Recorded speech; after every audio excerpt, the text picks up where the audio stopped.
And that is what Ghana you're witnessing. It means what I wish necessary ye be reviews be amendments be near no ma yenye de be to me as strengthen your institutions ye any extension of terms. If our institutions are strong, Iyoko ye strong, Auditor General ye Nejuma Shraji ye Nejuma Judiciary in this way independent, devoid of political influence, police, IGP, and I'm ranking you by merit. And your president be ban no be choose the me wait near strengthen your institutions, don't be crack the whips where necessary. A bit in the calls for outside the OSP, a bit more the political grounds. Basenka and in the MUS system, my Mrana strengthens by rank and merit. A bit more institutions, Nanya Kukudra, you might go him some penibia or soprano, met checking because won't mean you made it. You are a corrupter, Memam. But this time, no, the Brinas Russia bet checking leaders because who's running position no Kurano. And Mrana and shut down money who buy ye a bit mere to Adieso. And your reviews be your amendments be is to strengthen our institutions, not extension of terms. And His Excellency John Dramani Mama. Omo can say no those influential people mo can catch on so munyai. Because what the kind state say you are not interested. Into munyai. Nda focus so. Maybe only say 4 years is even enough. Say your institutions need work here. 4 years is enough. This precedence, so we shouldn't be preaching this. One year, Edo however, in SHA 104.5, where you KuroYiMuNsem, Eugene say to the fact checker. Ewa na emisa wote nano eye kwesiada no on the 7th of December. Say BBSC wo Benin and eye kubwa esi asrafo bi a omo wo eye Benin asra domunimu. Ati womu hua omu etu abayegu a womu pese womu two president efriso na sa obekaya nya de edikan a ye attempt aba in Africa since 2020 edeba. In fact the year 2020 West Africa ohwe Mali ebisiye, in fact Guinea ebisiye 2021 Sudan, and so that is the northeast Africa, and also ABC wo aku ekoso ho. That's the year 2021. Yechi here Burkina Faso, that is 2022. 2 coups ekoso 2023 attempt by Emma the West African country in the Sahel Burkina Faso coup koso many Traore ena eti edwem a wo ye osrani Guinea-Bissau. In fact, before then, Niger so Edie Basu in 2023. Na bra Facebook in SHA 104.5.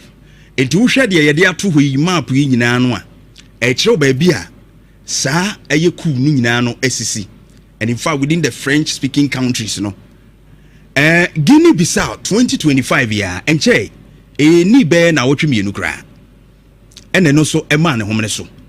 And now ye kwesia day Benin dieso within the West Africa attempted coup a course wa say asrafo ni biko gina national television so say omu ye coup na se de omu na ye in charge. Although the feedback into Uber Facebook we muni asrafo no a omu eko gina national television so nti studio ho no omu no a no omu na so say omu take charge na sa no me ye koso Africa he o hwe Burkina Faso, Niger, Mali no ne dia akokɔ koso nyina, Guinea-Bissau nansen ni Benin die ya enkra ne say anya successful where the president ne foreign minister no so announce say coup no efeli ye de do Benin coup no afeli based on ECOWAS intervention ne other things are ekom enso se ewuram ni ahwa ade pa ne ma this coup koso Africa. In fact adia eya na yesi ye hye ne nso ene say o man bia coup esipen no omo history of coup no eya na esi omo hwe ye wo kwan omo fa so di omo dwuma because e be can the word e possible. 81 some of the causes are and now a bit to factors a bit me lead to coup e countries in particularly Africa. I see a country a history se coup asi wo country ni mu pay esa we careful e wo na motu mu ne etoso mienu country a ohia buburo ekoso wo mu amanfo ho kire wo mo no mo kasa na dede na dose na nso ebia mpanimfo e wo mu ntie e the frustration ba na a weaken eye democracy country aketase she proedwin kankan adokoro saa wo man no eno nso eye country potentially ebetumi amaku asie ena oman a otimi tu anamon na okandifo odi man nanim se president etu anamon se obesesa oman ne mra ewo abra empimpi no adodo na ebo enyoso anase nye saa no oman na namote no eno nso timi maku eba it is here by amend the constitution say be favor a regime or the particular interests of a certain party and as a certain candidate or a certain leader and also a ade etimi ekofasa wo hawiba na yenhwe December 7th a Benin die a military committee for refoundation CMR fo ya wo moti wo ho firi asrafo dom ewo Benin ya wo so wo ye kui edian ena wo moka die ne ko so ye kra lieutenant colonel Pascal Tigri we president no fa lieutenant no to so lieutenant colonel Pascal Tigri on woda we on leadi army no a wo tre wo so nko wo ye ku wo Benin no ise kra de wo match wo aka na about 14 of the other soldiers no but leader we there lieutenant colonel Pascal Tigri no wo de ne ho aka wura wo mu hu no nkoku ni failure no on woda so he said osi ahihye no ho ase wo koi nani abre se one se wo hwe de nti on peso wo tu president Patrice Talona unim say oba office since 2016 na de ekofa we nyina ba ne se papa no ayen sanchiraye wo constitution ni mu se wo extend term no presidential term from 5 years to 7 years. So we have strafo no omu consensus ahodo ni bia we no eka ho bi e na omu sanse asrafo ni bi ekọ ha mu brand tokwasi e bi wuwi ni ade omu abusuafo aye basa ye muwa omu abusuafo no wo hia buburo mu a aban no amfi wo mu di asrafo ni finsi ya neglected those soldiers eje ha omu eso omu tu anamo na omu yeku okuro nim afi omu ka security challenges e wo northern Benin enso ye challenge ma omu. These are the reasons omu gina so a omu tu hu anamo na ewom se ku na anye successful ema ECOWAS ba mu ni other help by intino ku no anye successful but dey na esi esua wa ha. In fact so our countries here said ye Patrice Talon yi president of Benin ye ya e de wo how ba sa countries ni mu a Niger 2009 2010 President Tanja or try to extend the term military coup by Guinea 2020-2021 the same thing Alpha Conde or yes or the court third term military coup in 2021 Osha Burkina Faso at 2014 they have a history until America history no so no Blaise Compaoré if I got the name right and also now mass uprising and yasem ketwa Gabon 2023 President Ali Bongo he tried to extend the term and also shedi and so there are key patterns actually say this is the president of Benin and Wadasui.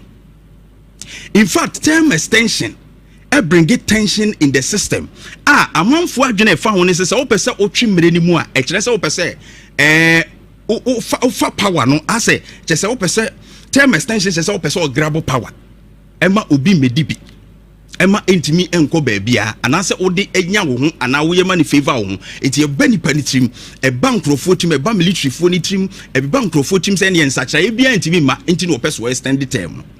So those conversations your history your precedence ya enisi so and recently me who say people are campaigning Emma Mampeni beka ho asem say Mampeni John Dramani Mahama beka ho asem say third term no he will not go on ko third term bim amanfo be still preach say o to me super majority enti obeya and they will make sure say obeko biem because no ma ekoyie because no ma esisi nti say ye de no beko biem kra na be ye and this is telling us say you try see a amend the constitution to a certain direction amaya hodo ama ye precedents happening. And Ghana does not need presidential term extension. In fact, Mampeni Kufuor tried and get 5 years. It didn't work because Ghanaians, you feel says ultimately she no ye. Emma ye independent institutions ni yo majuma ye. Emma ye jai this constitution ye be review pa. As a review no to strengthen our institutions. Said to say independent institutions be to say Auditor General Shraj, Police IGP, normally judiciary ni ade no. Ye betimi aye mra no a ebeye by rank and merit. Nan kwa to say president bi aba no wa appointed the ono no pe.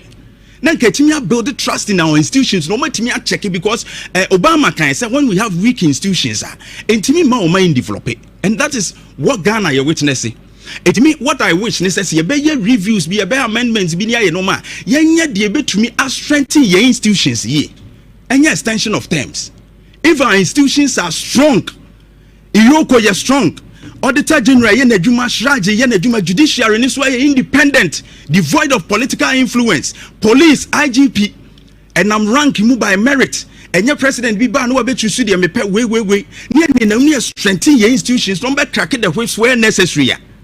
Ebi in the cause for outside the OSP, ebi no more the political grounds. But senka and in the mu system, why am rana strengthens by rank and merit. Ebi my institutions na nya kukudura ya adwuma because nim se mampani bia wo so kra no a me checking because won't me nyimedi. Enti wo ye corrupter, mema mra ne. But this time no, bebre na suro se be checking leaders because o suro ni position na okura no. Emra na nhyɛ da money ho ba yi, ebetumi atu na ade so. And your reviews be your amendments be is to strengthen our institutions, not extension of terms. And His Excellency John Dramani Mahama. Omo mo keka say yi ni nyina no, those influential people mo kan nyina ka cho so munyai. Because what the kind state say you are not interested. Into munyai. Nda focus so. Maybe you say 4 years is even enough. Say your institutions need work here. 4 years is enough. This precedence, so we shouldn't be preaching this. One year, Edo Halbeba in SHA 104.5. Where you KuroYiMuNsem, Eugene say to the fact checker. Ewa na emisa wote nano eye kwesiada no on the 7th of December. Say BBSC wo Benin and eye kubwa esi asrafo bi a omo wo eye Benin asra domunimu. Ati wo mo ho a omo etu aban a wo mo pese wo no mutu president efriso na so we kai anya de edikan a ye attempt aba in Africa since 2020 edeba. In fact the year 2020 West Africa ohwe Mali ebisiye, in fact Guinea ebisiye 2021 Sudan, and so that is the northeast Africa, and also ABC wo aku ekoso ho. That's the year 2021. Yechi here Burkina Faso, that is 2022. 2 coups ekoso 2023 attempt by Emma the West African country in the Sahel Burkina Faso coup koso many Traore ena eti edwam a wo ye osrani Guinea-Bissau. In fact, before then, Niger so Edie Basso in 2023. Now, bra Facebook in SHA 104.5. And to share the idea to we map in Nanwa. A show baby, sa a yeku ninano SCC. And in fact, within the French speaking countries, Guinea-Bissau 2025 year, and che, ni be na KuroYiMuNsem. And then also a man home so. And nanu ye kwesia day Benin so within the West Africa attempted coup a course wa say asrafo ni biko gina national television so say omu ye coup na say de omu na ye in charge. Although the feedback into Uber Facebook we muni asrafo no a omu eko gina national television so nti studio ho no omu no a no omu na so say omu take charge. Na saa no me ye koso Africa hey ohwe Burkina Faso, Niger, Mali no ne dia akokɔ koso nyina, Guinea Bissau, Nansen ni Benin die ya enkra ne say anya successful, where the president ne foreign minister no so announce say coup no efeli ye de. Though Benin coup no afeli based on ECOWAS intervention ne other things are ekom. Enso se ewurem ni ahwa e pa ne ma this coup koso Africa. In fact, a dear a near see a shannon so and they say, or maybe a coup esi pain or more history of coup no a yarness will mushe you or kind of mufas to do mujuma because a becan the word a possible. 81 some of the causes are and now a bit to factors a bit me lead to coup our countries, in particularly Africa. I see a year a country all history. Se coup as your country ni mu pay. Esa we are careful e wo na motu mu. Ne etoso mienu country a ohia bubro e koso wo mu amanfo ho kire wo mo no mo kasa. Na dede na dose na nso e bia mpanimfo e wo mu nti. E the frustration ba. Na a weaken e democracy. Country a ketase pre dream kankan adokro sa wo man no. And also a country potentially a bit miamaku esi. And na omanya otimi tu anamon na okandifo odi man nanim se president etu anamon se obesesa oman ne mra e wa bra empimpi no adodo na ebo anwuso anase nye saa no oman na namote no eno nso timi maku eba. It is here by amend the constitution say be favor a regime or the particular interests of a certain party and answer a certain candidate or a certain leader. And also a idea to me echo fast our however. December 7th, a Benin day, a military committee for a foundation, CMR for ya, or much of who free as for Domo a Benin ya almost one kui. A day and a womoka, dear and a course ye cry. Lieutenant A. Colonel Pascal Tigri. One we a president no fa lieutenant no so Lieutenant Colonel Pascal Tigri on woda we one lead army no a omotre omo so nko omo yeku Benin no is a crowd omache omo aka about 14 of the other soldiers no but leader we there Lieutenant Colonel Pascal Tigri no wode ne ho aka wura wo mu hu no nkoku ni failure no on woda so he said we see ahihye no ho ase okoi nani abre say one so wo hwe die nti on person wo tu president Patrice Talona unim say oba office since 2016 na de ekofa we nyina ba ne say papa no ayen sanchiraye wo constitution ni mu say we extend term no presidential term from 5 years to 7 years. So we have strap for no omo consensus ahodo ni bia we no eka ho bi e na omo sanse asrafo ni bi ekọ ha mu brand tokwasi ye bi wuwi ni ade omo abusuafo aye basa ye muwa omo abusuafo no wo hia buburo mu a aban no amfi wo mu di asrafo ni finsi ya neglected those soldiers eje ha omo eso omo tu anamo na omo yeku okuro nim afi omo ka security challenges e wo northern Benin enso ye challenge ma omo. These are the reasons omo gina so a omo tu anamo na ewom se ku na anye successful. Emma ECOWAS by muni other help by intino ku no anye successful. But there in AC sua wa ha. In fact, some countries here said ye Patrice Talon president of Benin ya e do how ba sa countries ni mu a Niger 2010 president Tanja or try to extend the term military coup by Guinea 2020-2021 the same thing Alpha Conde or yes or they call third term military coup in 2021. Osha Burkina Faso 2014 they have a history. Until America bo history no so no. Blaise Compaoré, if I got the name right. And also na mass uprising enyasem ketwa. Gabon 2023 President Ali Bongo he tried to extend the term and also and so there are key patterns Actually, I say, this is the president of Benin and Wadasui. In fact, term extension, bring it tension in the system. A man for adwene fa ho ne se o pese o twi mmere ni mu a e kire se o pese o power no ase che se o pese term extension che se o pese o grab power ema obi medibi ema entimi enko ba bia anase wo de anya wo ho ana wo yema ni favor wo ho enti e ba nipa ni trim e bankrofo tim e ba military fo ni trim e be bankrofo tim se ne ensacha e bia entimi ma enti no pese o extend the term. So those conversations your history, your presidency, and you see so. And recently, me say people are campaigning. Emma Mampeni bekan one sem say Mampeni John Dramani Mama bekan one sem say third term no he will not go. Uncle third term game. A man will be still a preachy. Say oh to me super majority. It will be ya, and they will make sure say obeko biem because no man kuye. Because a normal is say you didn't be biem crane be year. And this is telling us say you try see a be amend the constitution to a certain direction. Amaya who do my precedents are a happening.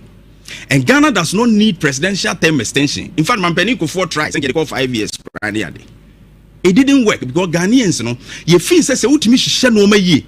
Emma ye independent institutions ni yo majuma ye. Emma ye jai. This constitution be review as a review no to strengthen our institutions. Set to say independent institutions be at say auditor general, Shraj, police, IGP, normally judiciary ni ade no. Ye betimi aye mra no a be by rank and merit. Nan quite to say president be aba no wa appointed your no pe. Nan ketimi build trust in our institutions no matimi check it because Obama can say when we have weak institutions intimi ma o mind develop it. And that is what Ghana you're witnessing. It means what I wish necessary. You be reviews, be amendments, be near no ma. Yenya de be to me as strengthen your institutions ye. And your extension of terms. If our institutions are strong, Iyoko you're strong. Auditor General yena juma shraji yena juma judiciary ni so independent, devoid of political influence. Police, IGP, and I'm ranking you by merit. And your president be ban no be choose the me way near strengthen your institutions don't be crack the whips where necessary. E be in the cause for outside the OSP e be no more the political grounds but senka and in the mu system why am rana strengthens by rank and merit e be my institutions na nya kokudura ya adwuma because nim se mampani bia wo so kura no a me check no because won timi nyimedi enti wo ye corrupter mema mra ne but this time no bebre na suro se be check leaders because osuro ni position na okura no emra na nhya da money ho bayi e betumi atu na ade so and your reviews be your amendments be is to strengthen our institutions not extension of terms. And His Excellency John Dramani Mahama omo mo keka say yi ni nyina no those influential people mo kan nyina ka cho no so munyai because what the kind state say you are not interested into munyai na focus so maybe only say 4 years is even enough say your institutions need work here 4 years is enough this precedence so we shouldn't be preaching this one here at the how beba in SHA 104.5 where you KuroYiMuNsem Eugene say to the fact checker ewa na emisa wote na no eye kwesiada no on the 7th of December say BBSC wo Benin and ye kubwa esi asrafo bi a omo wo eye Benin asra dom no mu ati wo mo ho a omo etu abayegu a wo mo pese wo no mu two president efriso na so we kaya anya de edikan a ye attempt aba in Africa since 2020 edeba in fact the year 2020 West Africa ohwe Mali ebisiye in fact Guinea ebisiye 2021 Sudan and so that is the northeast Africa and also ebisi wo aku ekoso ho that's the year 2021 yechi here Burkina Faso that is 2022 two coups ekoso 2023 attempt by Emma the West African country in the Sahel Burkina Faso coup koso many Traore ena eti edwam a wo ye osrani Guinea Bissau in fact before then na Niger nso ede ba so in 2023 na bra Facebook in 104.5 enti wo hwe de ye de ato hɔ yi map yi nyina no a e kire ba bia saa eye ku no nyina no asisi and in fact within the French speaking countries no Guinea Bissau 2025 ya enche ni be na wotwe mienu kra ene no so ema ne homne so enanu ye kwesi adai Benin die so within the West Africa attempted coup a course wa say asrafo ni bi ko gina national television so say omu ye coup na se de omu na ye in charge although the feedback into Uber Facebook we muni asrafo no a omu eko gina national television so nti studio ho no omu no a no omu now so say omu take charge na sa no me ye koso Africa he o hwe Burkina Faso Niger Mali no ne dia akokɔ koso nyina Guinea Bissau nansen ni Benin die ya enkra ne say anya successful where the president ne foreign minister no so announce say ku no efeli ye de da okropon ase and then minim say ye besua bibi kakra na ya hwe ba bi ebenya kwan akohwe yesen no ye minim say branches no door so first of all mo aso ye no bobo ba bi e wona afi bo contact ne enwura desuam aminchia wona otie nyina your contact is 0539 0539 839 335 0539 839 335 ye wo kase kase no se wa mfre kra na wo ba kase no ufri ba bia wo ba bia no unya to nsu ka e wo kumase ha na wakase obesi kase station ye wo station wa udu station wa farm depo kese pa bonze farm omo stickers no tata wo obi ho eno de whole kumase eno ne omo warehouse kese pa ene omo depo a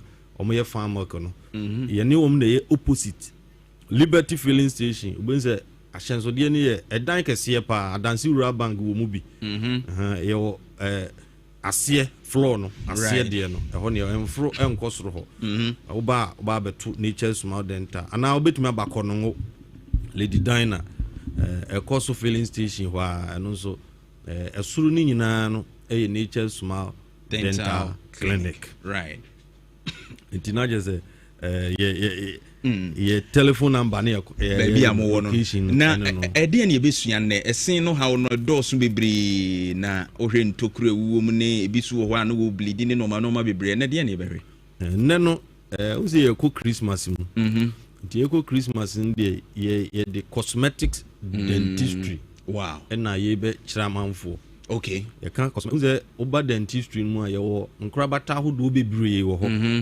ye wo se osietu na wusi restorative ewo ho no na de ye broni twi ye beka se de debo life that's cosmetics yeah emu baako ani teeth whitening no okay teeth whitening no obi beka se teeth whitening kura no e den a eno an di baako de teeth bleaching okay na de ya na manfo enye comfortable with the bleaching no na na mekire mu na ye hu se ne isitie ye ka bleaching na ye ntufu se ohonam eye tuntuma tse media bia ICD ye ntufu se ko fa bibi ko kan ho na po ho okay evize nyankopon bo tuntum meme tuntum ade bia me de be ka me ho ama me kala we afri ho akoye kokko no we are against it ye nso so na mo mesen de obi eni ho aye wo no na ne ba ne sino epie na yellow minya nhu bi ana na black minya nhu bi ana na green minya enhu bi na emom enuro bi a yeda so se yenum diabetes aduro se aduro bi a enuro bebre o ha yenom a etimi ma yense no ediskala enuane bebre o ho a yedi a ekoyimu a ema yese no ediskala ye nyini no age no etimi chi yese no ema enioma bebre we ente etimi ma yese no so ediskala ehi nti anu ntina teeth whitening no ebamu no say nneoma a ɛma yɛse discolor no ɛna yɛnhyɛ ne nso sɛ the fact sɛ woda diabetes aduro so pressure aduro so no nkyerɛ sɛ mesi bɛyɛ yellow ntimi gya nom ɛno deɛ wobɛwu enti sɛ wo nom no na wo ma wo nanso ayɛ ntientia ɛwɔ wo dentist ɛhɔ nhwehwɛmu ɛkyerɛ sɛ akomayadeɛ bebree no ɛne yɛse ho nkitahodie ɛkɔ enti sɛ wototo wo se ho ase a ɛtɔ da bi a ɛtumi ha yɛakomayadeɛ yɛ diabetes a yɛda so yɛ pressure a yɛnya a ayɛ kwankoro no ɛne yɛse ɛwɔ twaka sɛ yɛanhwɛ ne yie a ɛbɛyɛ kwankoro a yɛbɛkwa na ɛnkɔ wonum aduro no bɛhu sɛ wonhu improvement biara mɛtufo sɛ yɛ a yɛma yɛni ma yɛse ho yɛhwɛ yɛse nso ho yie no ahwɛ wowɔ fo a wobɛtumi agugu ahwɛ sɛ yɛse twaka a ɛwɔ yɛakoma nkitahudi ɛda wɔ ntɛm nwemu kyerɛ sɛ yɛwɔ nkurɔfoɔ bi a ɛnya akomayadeɛ a yɛkɔ paapaa wɔm no yɛhu sɛ ɛmmoa a ɛha yɛn se no ebi atumi atravel from n'anum a kɔduru n'akoma ho a ɛno ɛdi ho tintinban ɛna ɛma a onya saa yadeɛ no wowɔ fon no wobɛtumi de asua saa adeɛ no na ɔde akɔmfam sɛ nyɛ bosirem ka bi na yɛka wɔ ha enti wowɔ hɔ na wonni wo sinni a mɛsrɛw sɛ ɛnɛ yi a Wednesday tu hofo na woda pressure duro so wonom diabetes aduro bi a wonom na discolor wo se no ɛntentena na tu anamɔ kɔhu dentist hɔ na wokɔhu dentist hɔ no mpanimfoɔ se nea ɔpotɔ no ɔnkyiri sɛ ɔde bi bɛbom na wahu Nature Smile Dental Clinic na waba na yɛatoa so ne yɛahwehwɛ w'anum no ɛhaw bi a ɛwɔ w'anum a ɛno nti no ama ɔyadeɛ no ayɛ koankorɔ no yɛn nso yɛtumi ayi saa haw no nyinaa afiri w'anum sɛdeɛ ɛbɛyɛ a wapomuden bɛgyina brane enti teeth whitening no na nsonsonya a ɛwɔ mu no enti wobɛtumi aba na yɛayɛ teeth whitening no bi de ama wo na yɛkɔdi Christmas yi no watumi de adi na wadi ne yie woba one thing about Nature Smile ne sɛ woba nyɛ sɛ woba yɛ ne yɛyɛ teeth whitening no de ama wo doctors no ɛbɛfiw ana yɛbɛ diagnose yɛbɛ examination ne yɛahwɛ wo se na hoɔden obu a ɔbɛba sɛ ɔyɛ teeth white na onim koraa sɛ ntokuro deda ne sim yɛde teeth white ne to nkyɛn na yɛ treat cavity no afiri hɔ de ama no na yɛyɛ cleaning de ama no ansa na yɛaba whitening no so deɛ ɛdi nkan no yɛdi kan yɛ ansa na neɛ ɛtoa so no aba ɛnyɛ sɛ wobɛyɛ teeth whitening nti yɛhu haw bi wɔ no mu a na yɛayɛ gno ne yɛayɛ teeth yɛde ɛsi daa bi nyɛ saa na yɛyɛ adwuma enti sɛ Christmas yi wopɛ sɛ woyɛ teeth whitening ne bi a mɛsrɛw sɛ wobɛtumi aba teeth whitening no obi bɛtumi de one day atake all the shot at the same time obi nso ɛyɛ no nkakra ne nyinaa no ɛkwan da hɔ enti wo deɛ no sɛ ebia ɛnɛ yɛ 10th no wo hyɛ aseɛ ntɛm a ɛnuru sɛ yɛnwura Christmas no mu no na wawie wo teeth whitening no na wawie wo cleaning no nso enti hyɛ aseɛ ntɛm ɛne yɛ ayɛ wɔ adwuma mu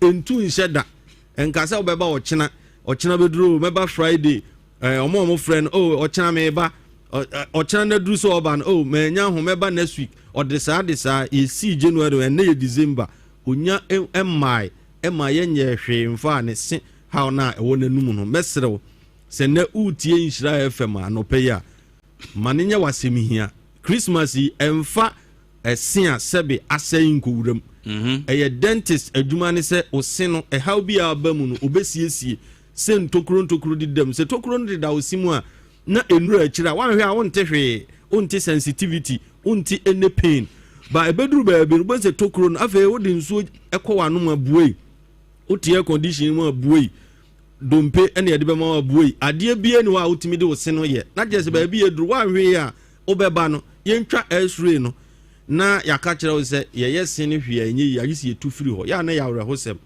nti ne yi a wo feel sensitivity no ɛkyerɛ sɛ anidasoɔ wɔ sen no mu a sɛ woba ntɛm a ɛnhia sɛ yɛbɛtu sen no yɛbɛtumi ayɛ biribi de afa ho a yɛbɛ resolve sensitivity anaa fɛmfɛm no de ama wo ɛne yi a woti pain wɔ w'anum no ɛkyerɛ wo sɛ tuanamɔ kɔhu dentist ntɛm na wɔnya biribi fa ho a ɛnkɔ hia sɛ ɛbɛduru baabi na yɛkɔtu sen no wotu a wobɛsi ɛfiri sɛ woansi a w'anim no wobɛbɔ aberewa anaa kɔkoramono ɛbɛhaw wobɛhu sɛ age no Unya nuru 30 so ne koma 45 if you say wanum no ahyase 8 right unya nware kura dia na ne no wasem kura mobo usi obi pa o kasa no hwe wanum mesra wo say entrasia mane nkoduru ho ubetimi afran wo 0539 839 335 baby a ufri eba bia no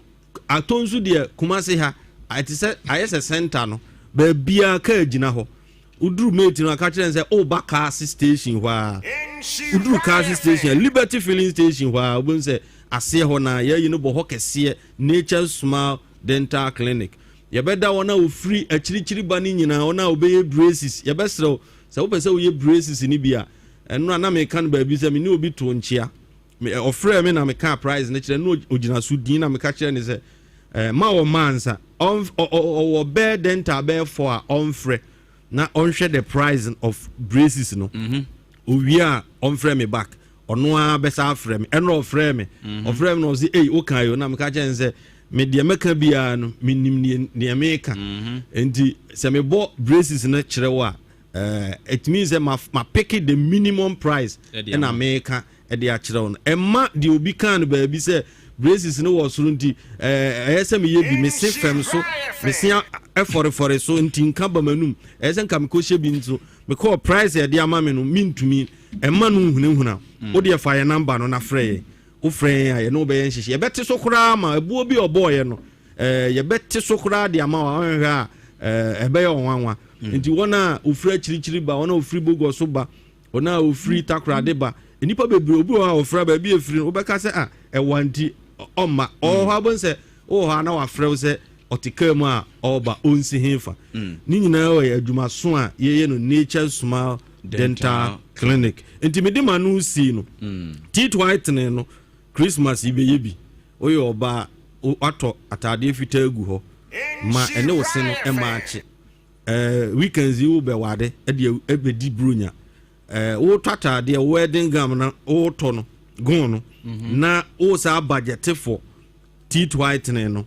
hyase entem se de be ya enu weekends no na wawie nya se wo the pressure be my Friday na wo be da bi hyase ne ya ye adwuma enye wo chena ne ya na ye hye adwuma se no nwotwe na ya pon anwumre no nsia Mesra obi o ha about 5:30 afi na ofrese oba and one we amra na yapon nti se obeba na wabantem se de be ya ibetimi anya ntobo ase e de ama wo ye adwuma firi juada kopem memneda kwasi ada pe na ye nya adwuma holidays nyina ye adwuma e da ye frɛ no da aside Sundays no ubetimi ato afa Nature Smile Dental Clinic na how bia wo wanum a minya mbo so nne no se wo wanum nko ade ye bi e wo honom oba ye beto ye mbo ase na ye doctors no de wafamu a enye gidigidi kwa so se wako ba bi ama afi afono kura de a se afi me ko ha o de tunugu abra Nature Smile Dental Clinic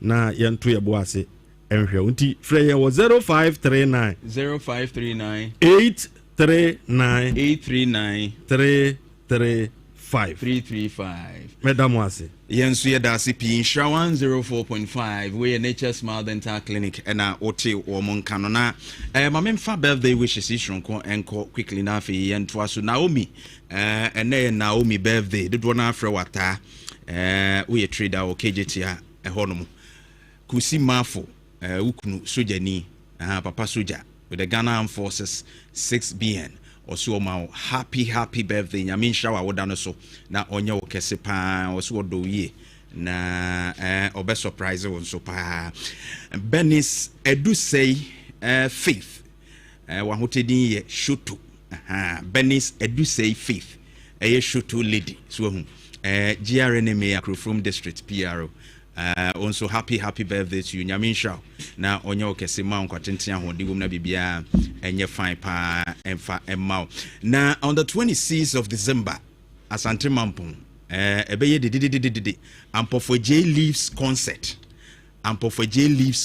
nana say Ampofoje of Adom FM Adom TV yenyina ekoji ani so hu na bibia etumi akoso yie pa ka echiri kwame apia mutuatwa na Alibaba Foster Mona breya wono de bia woto ship in ship so kura koposu a wuhuni ship dealer wo mu nyina che empasre oni adekuma wu stars ho be de papa bomodin na 26 yenjia na yenkoji ani wo mampon agree Esa Kofi bibia boko de nyame adom nia nyame adom na se bra pani be bo concert aha na kra na say na kra sure na if you boko nyame adom akokwa nyame adom ntie so na bia ma right and as you benum nupa na kra na atumi aboa yi nipadua Lawson enupa sure doc won ye de nyame adom doc she ho o se mechia no mate doc she ho na pa se do se o she baby din eduru baby sa no ese o keka no mabu hu ana o sa de foforo abehwem so why din o so na better ka we not for so aba se do kana o better ka bia na sansanchane no e da mu right na yengoe minia Kofi Dawson man akokwa anapay one won pamfo mo ne matiefo e mamu nyina mo ene adwuma na yankai aye matiefo say Lawson Herbal Center, Lawson Beverages, Lawson Enterprise yami aduma bonya bosumi ene yesimi yo openima bosumi no ene yesimi yami aduma enche yabeko ahomigiem kakra na yakọ akodi bronya no mepa wo chew uko dwaso a de wo koto no ene de kwan so eye ahwe se ne papa enti na pomoden enti ahoden a obenya fri ne die ne nomunti ena woto na nyane fo eye mepa wo chew memfa bronya yemu koto ade bia yesi ebode donkomi ebi kwa na na asai I expire oto ade especially the tin products no me pache no me on tontra ni nkonkomu no tinapa hodo mackerel hodo sardine hodo tomatoes ni ade sauce hodo na nkonkomu no ya hwe se date ne wo ho no ense ya na emen ya na ya nwrewre efa bi so ntare so a de pamocho by way of education mama yen hye so ukodwa so na ukodi uburo ya dwana ade a obeto bia no hwe hunu se mepa wo chow date gu hu no entwa mu ensai wan kodi ankofa ha no yade ama ho aye no no nidi achi anapai meka wo se Lawson Herbal Center die Lawson Beverages die Lawson Enterprise ye gina ho manioma eya papa especially a drone a de boban amani pedua esi ade kwan meka wo se Lawson Herbal Center ye no miensa ne de edasoa ewa adwaso ye ka wo se mentwen yade ansa no apa ya yesa mesraw boban ma woni padua especially so wo hwe wadidie yie na wo hwe wonum ayie na wo hwe won na ayie yen hye nso ena no Ghana Ace Commission ede betu dwa se yade no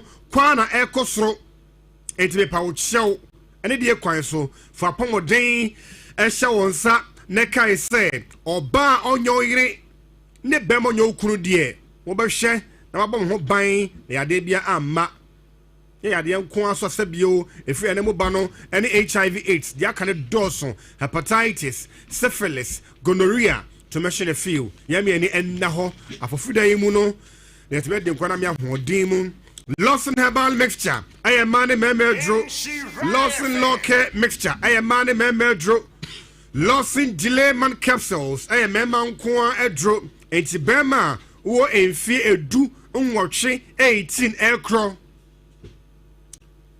akonsidie bia ni ho tieniye me say akonsidie bia ni ho impo yare kra ma ya utimi numbi ebo ban ama oni padua esi yade kwan moma yen hye nenso enti bema wo enfie edu nwotwe 18 ekonkon ade edo betimi aboa wo amu apomodin no awie peye na pa wo cho awie mudie no aye Lawson Delay Man Capsules Lawson Delay Man Capsules to paye yaye diemu ene nya obotre aye amana dimu kai se enuabna enuahini ne nkomu ene yatwi aye the powdered form wa obanom bema na di kan no ede bambo ama prostate no etoso ede ahoden ama odwoso twa no se be ya me ma so betu Japan nti no ya no loss and delay money be nti amwa fa homane friend na ye ninkomo enchiremu a wo pe bia no ya beje bre ni adaje na ye no wodi nkomo bia wo bia afiri hona pomoden so etumi awie paye ya je wo so abra wo Friday afa 0242 133 577 0242 133 577 0242 133 577 0242 133 577 and a 0248 61 99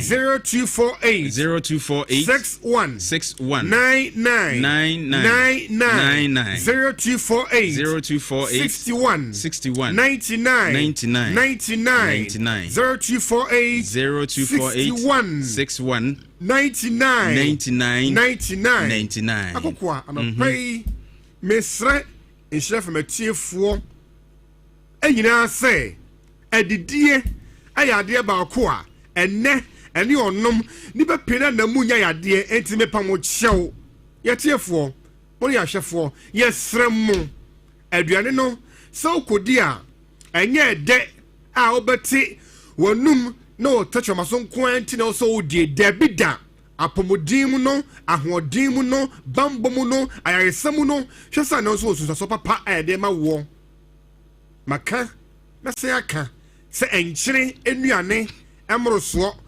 moma yente so efikyire enuane emroso moma yente so anajo edidie moma yenyai menka se namonye na emom no enamro ye ne mojanam awie mroso emo nipadua ho odin no oye ejima na bra yenya abotre ni adaje jiwa home. Let's cut down on stress. Afi ko na wie ye no anye bia mepa wo chow kai se na oche ayetwa afene to no anye bia obi pidie ko hospital mpa eye free of charge kona ko hwe systolic at saying diastolic at saying or pulse already saying hwe na check your sugar level ni na betimi aboa ahode ho a hwe cholesterol show kidney function, show liver function. Numuno, and I'll be doing kwamia. Yadenya quite damn hawadre. And the crackramuno. Ya, what's next? Wapum, enough exercises. No, because I agree. I want him some. Maybe we'll draw. Metongo draw. By the pa, get the better day, or banama draw. A total beer or lifestyle also. O correct now. A bois, a shipping. I'm a hodeno. It's not that pim affable. Neighbor di. Na ebe no munti make out say entini beda ho bio entini beda ho ye na akoma no ebebo jo bebo tote emoja no betimi edi afro ne esane pressure nkwa akoma no so a aye Lawson herbal mixture Lawson herbal mixture honam yaw aye frejumaden obeda sorry no na honam yaw ya waposo na tutu honam na gogo mesraw edo betimi aboa wo ojuma diemu no apomodin kwan so no aye man memedru Lawson herbal mixture anya no nkoa amenke o say yo Ghana yo Africa ye kon ntontom ene ye diesie ti amekyerekere say akonya bama wo a mepa wo chow dodo montene nwura no do free ho enso ta baby a hwere hwemane free ho dry your gutters ya dan tontom net mu mosquito net ya dabi mu na tontom net mi ankaw what in chechere intem na aboa na kaw wakwaye test no e wo say malaria na abai dia abibido kroja ye frem mu a atna free me santene ayotu ade na se no aye Lawson herbal mixture and near drew I nim send a Ghana dear open malaria drew and no dane nessa ya den temsoa a how be any extra a Lawson herbal mixture my insurance and ya non qua Macadu and Yasam de Biamica me pohopio maybe autumn ebo pop na hoye day ehiano ye dia kokwa tell me so yaw nigna one way carbohydrate no a dozen. Sure. Starchy foods no and now dominate. Chefufu, Shabankum, Shadiahu, Shabetie, Shabayra Pessie, Uzu Kodi Mutu, Crampo, Craning like a starchy, and put out no glucose. Sure. But she said, "Oba tell day, what pomu, what belly be down. Now you may ye, my flames in your day and build up in your body. Sure. Flames and my cocoa pals, ebano, my poso ni, oh, come move, ya running up a correct ya. Lawson Herbal Mixture, Lawson Herbal Mixture, Lawson Herbal Mixture. And the word running a D, my Shannon son. Lawson. Cassia Moroso, Maracoqua, and risk factor. For hypertension and obesity. Obesity down naturally. Manakokwa. Na how be a metra. Obesity kama. That's a place very intact. A do a war. Get it me aba atoka se na nya ngasa de be free ono. Lawson Herbal Mixture. And more than your Dawson. Ya mon komo on 0242 133 577 0242 133 577 0242 133 577 and a 0248 619 999 0248 619 999 0248 61 99 then can I say Lawson Herbal Mixture a man numbi a man so and numbi or in fear a dumino qua or quas a dray unumbie a bad time any a pimful and to me a day animal radiation is not to me and what FDA adjust to the day a yes I had in a minute Mirapapedia Lawson dilemma no a memo to my bosso Bema opa ding or mema yemua we enter a sejuma and kotuo empeja mreketuo ni atrase adwuma cha edobetimi abowo na ekum sisiamu krono Lawson Delayman capsules Lawson Delayman capsules Lawson Delayman capsules and the dra make for the amawo bema wo enfie du watch 18 ekonkon ade a say ade ho ya de ho makam se bambo ne ho denti no madroni bi what we don't kwa main how be a ma e bia to dro bia akokwa amantam edunsia omanga mu no say herbal shop over the counter and a pharmacy catch one almost say open Dr. Lawson ne memedro Delayman capsules now sabeka amwe di more dance here ya for law care mix chayo unsuo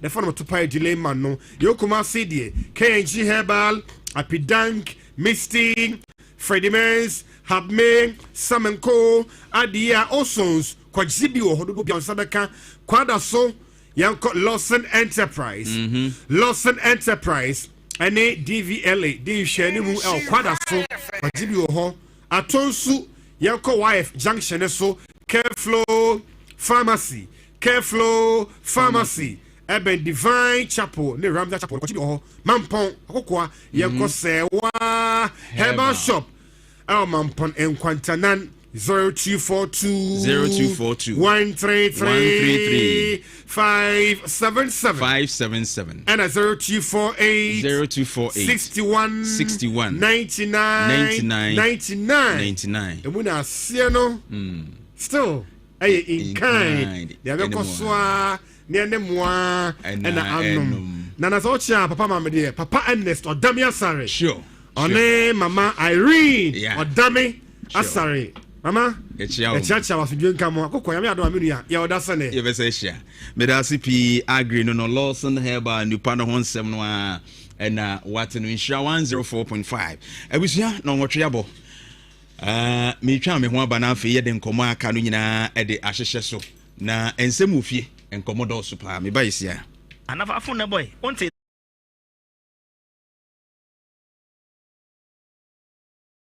certain some regions crowd so they know omonye hu adwuma they should recruit competent agents enye ma boni dede ye ne ye be kontokwa obi ankodokwa hute owia wawe asa Jantuah I had to say Kumasi BBC Ghana BBC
KuroYiMuNsem.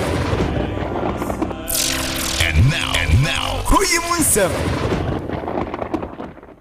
All right, in Sha 104.5, your number one account radio station, Ebusia.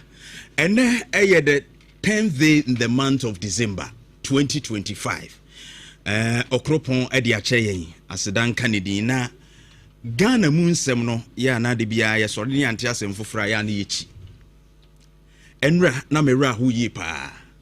Na mehwe sede eto da bia oman no eno ma bi wa yemfa ni serious na yetoto no masia na mera ho. Join your Facebook in Sha 104.5 Facebook live on YouTube. Obetumi adjoin here na yedi nkomo.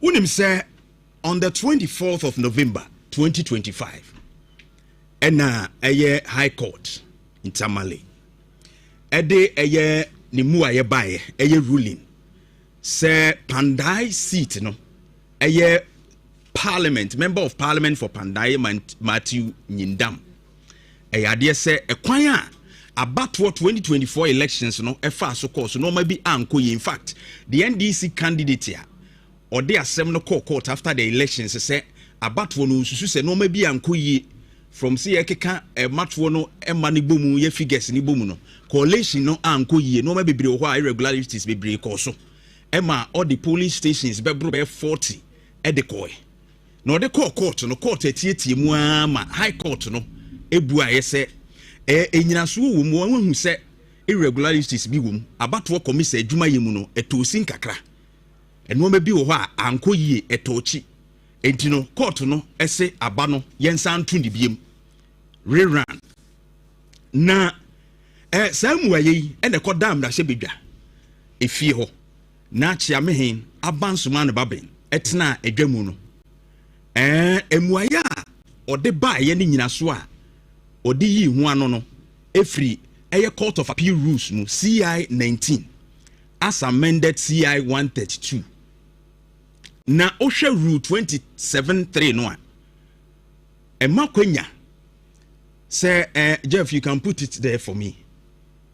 Ema kwanya ohwe 27 eye 3 no a or say there shall in any case be a stay of execution of the judgment or decision or proceedings under the judgment or decision appealed from for a period of 7 days immediately following the giving of the judgment or decision.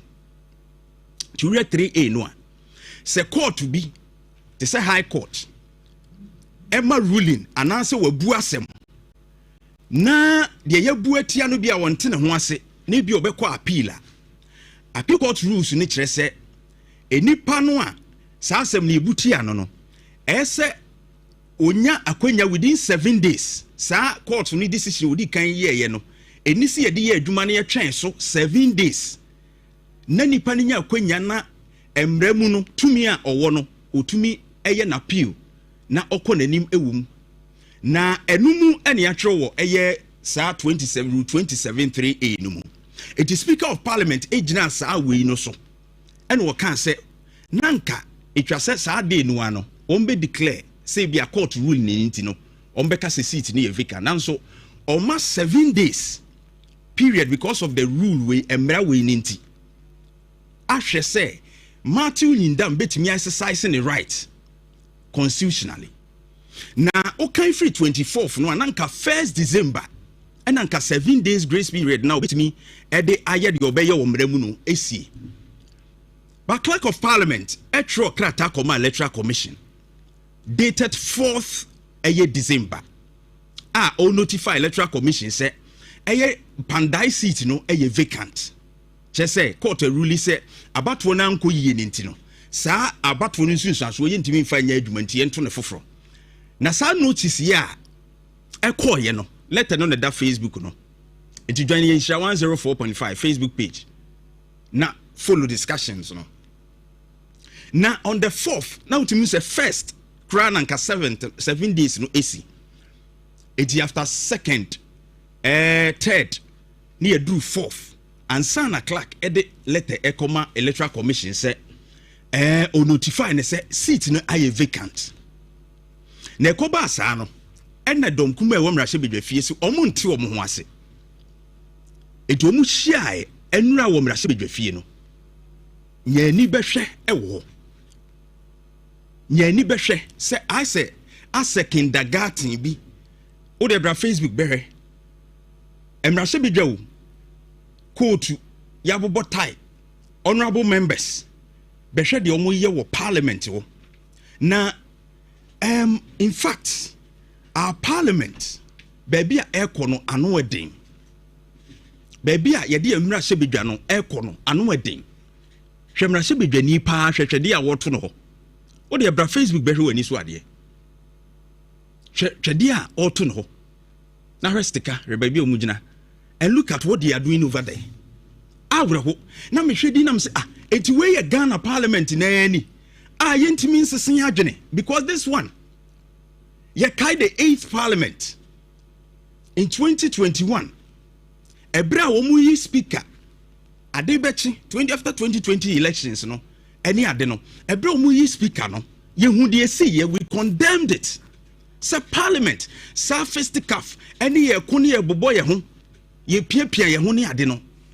yɛntwa so na yɛ honorable house airtime ɛyɛ ade yɛ fɛ airtime yɛkeka ho nsɛm mu mmarahyɛ badwafoɔ na bi in interview ɛna yɛnu yɛ ho yɛkura yɛnim deɛ ɛka yɛ ma yɛbɛyɛ saa ɛna yɛyɛ sɛ ya na yɛyɛ sɛ ɔmo keka ne saa tra and yesterday mmarahyɛ badwani timi huri tra table ɛkɔ bɔ ne nua so obi timi sisa paper omo use for the proceedings no na wa so no ato agu no otetem.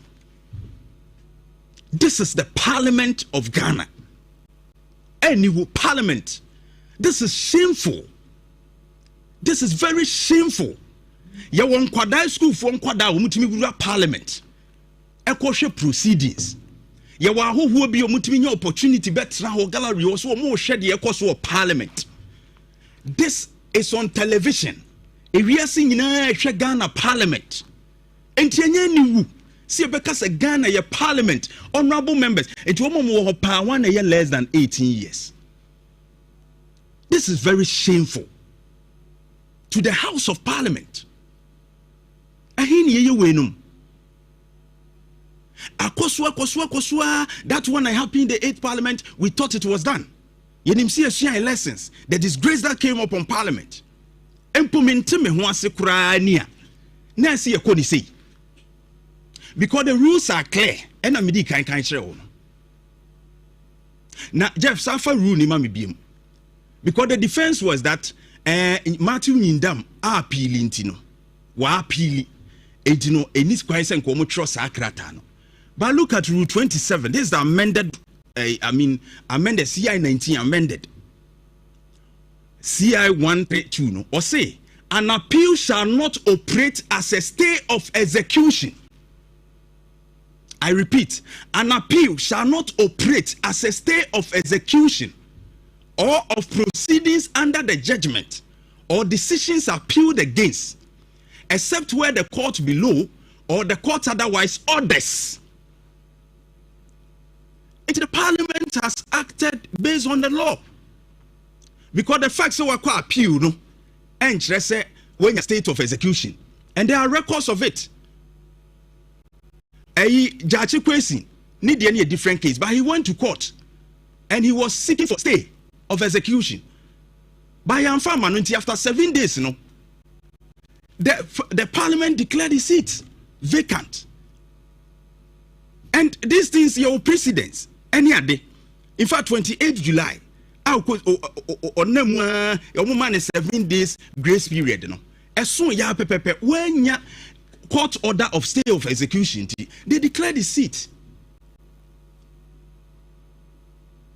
And Parliament it declares it to be paying vacant. So this is not new to parliamentary proceedings or normal parliamentary. So won't this is my problem. So won't no. So we through you blows war. If a parliament as if there's no leader in parliament, as if there are no caucus leaders in parliament, as if just a parliament na koye kindergarten classroom and areho. These things must stop. Now I blame this all on our institutions. Electoral Commission, a commission which can even put figures, results of elections 3 times. No, who figure crowd it was common arithmetic, mathematics. Electoral Commission to me. Yeah, 2020 elections. What we have at war results. No, aside we have at war. No, or such a musa. Yeah, compute figures. Aki can boom. Electoral Commission. Said the Mukosu Yena Sumo Yako. Our institutions must start revising normal omoye. No many changes man oman kwankai. Now, Parliament, media, this is my plea. I think that there should be clear rules that will state, say, after ABIA, the expiry of the 7 days automatic stay of execution, ABIA, within 48 hours, mutumi declare vacant. Because as of that, and after stay of execution, there is no period. Nanka first neso. But let the noa dated collect the date on the 4th. Did you have a timeline? Mudibe declare that and answer to saying these things must be looked at. And the court, yenya court wa election petitions near the with me a fast tracking. So be ya win within a week or 2 or 3. Yetimi a pooling and area when 30 days yankee diama. Electoral Commission within 30 days as we to conduct election appeal you cause that senka case near fast track here obi anywhere said be beshi ni money buafu and bibi to me abasa.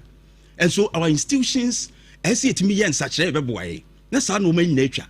But Parliament, the House of Parliament must come out to apologize to Ghanaians. We are in Guasi, and these things must not be tolerated. Ewe omeimu. Adi enekwi 8th Parliament, now 9th Parliament. What is this? In Insha 104.5. Maybe Eugene 82 album with the figures and background. Maybe I see. Oh yeah! Come on! Insha 104.5. Oh yeah! Come on! Insha 104.5. Eugene. Akokwa. Minia, omoye. Ya ho be dan. Panifuo ye de. Oh.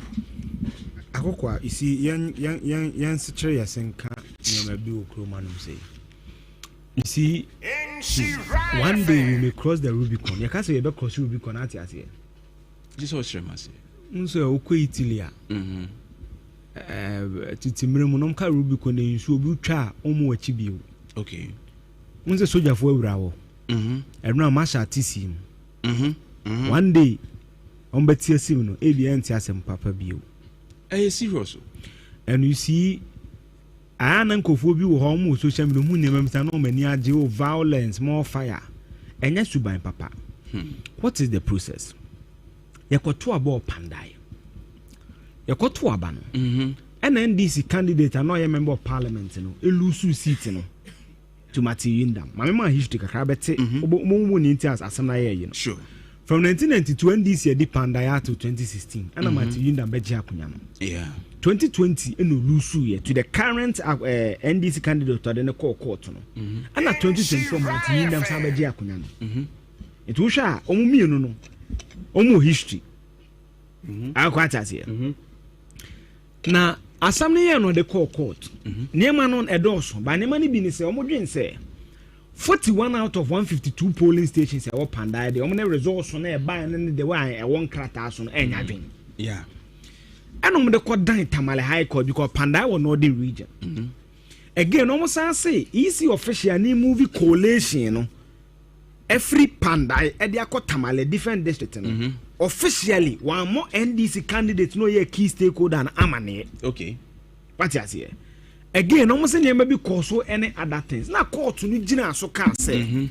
Sadia was 30 days young election for fro. Now, a big argument say Adena NDC no explicitly anchor when the relief when the Musa says in a court and a cancer. The civil procedure out of our country.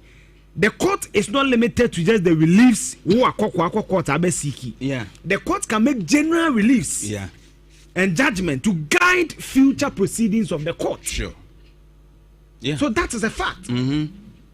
Yera yindam kasa yi baby am tie ni bia o kasa yi so no de or a citizen or the tomb but obe fight now wonim say enkom and today no kra o court on the 24th no omo ye stay of execution on the court appeals court no say about parliamentary election the last appellate court is the appeals court into our court appeals court who akoye stay CI 19 already as amended by CI 132 sure a stay of execution is not an admission of a stay of execution so we intention meto car and just what to car yeah but speaker car says so be file sa de na o kan see na ntisa na wa kan na say unya 7 days within 7 days it tia sam na e bo no na amono still 7 days in apply after 7 days no that is when you can enforce the ruling of the high court and which has Etibini anopamno lawyers 3 akasa. Nyomo ka kire me say based on the CI 19 as amended by 132 ni speaker bago na onye boni yeah. The second point I want to raise that MPP so issue ne say and the crown on frame motion of appeal no. Eto ma dwuma nka ye ntwe na bibia nko wie.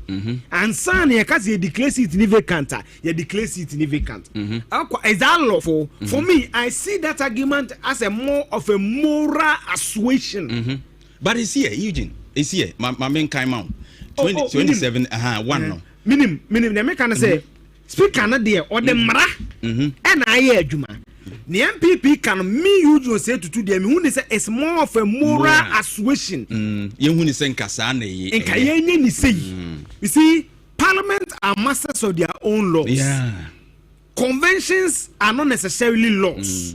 Right? Yeah. Laws are codified. Sure. Conventions are not codified. Yeah. They say multimedia. Men kasa me kodjon so ni me wura me jai. Emrebia embramium. But conventionally it doesn't make sense. So be ko bi oba bi we no ko na deja. What I say? So it's not a law. Yeah. So someone tiase kura na kokwa. Is the how you approach it. The MPC sabe enkrasem na no mo ye no. It's and for me, especially the minority MPs, because Michelle proceedings be wakasa. Majority leader be kasa amosemonti ase. Sa na parliament tie, o kasa wiya. Na wonua no so akasa. Se chini wo ho a, ebia mo be ko conclave mako kasa kakra. Ebia leaders akokasa no ma na say speaker be ruling on the matter. For example, last week, privileges committee you know. Yera mama pa ekasai. Majority leader making the case we no kasai. And as speaker can say ma be ruling on the matter no be ruling. So why won't you allow the majority side to also speak? That is the first issue. Again, majority no so no. Omo kasa no chomonsa. The tantrums. As omo mienu nyina minim ba bia suban ne ye free aba. See asoso. Eh bad. Ya asoso. Eh bad. Akokwa the institutions and you see all the angle be be man na ye mede. Unu say the bia tama corruption scandal yi bai. O ka asem bia me ka kire. Me I do have a lot of cash. Yeah. I do a lot of transactions. Akokwa so who send this kebi pan and so be send even just about $5,000 $4,000. Yeah. Akokwa enkata wo be sensan me be Clement Opoku Jefu from Muzano. I nearly called him on one of the banks just last month. Right. You see?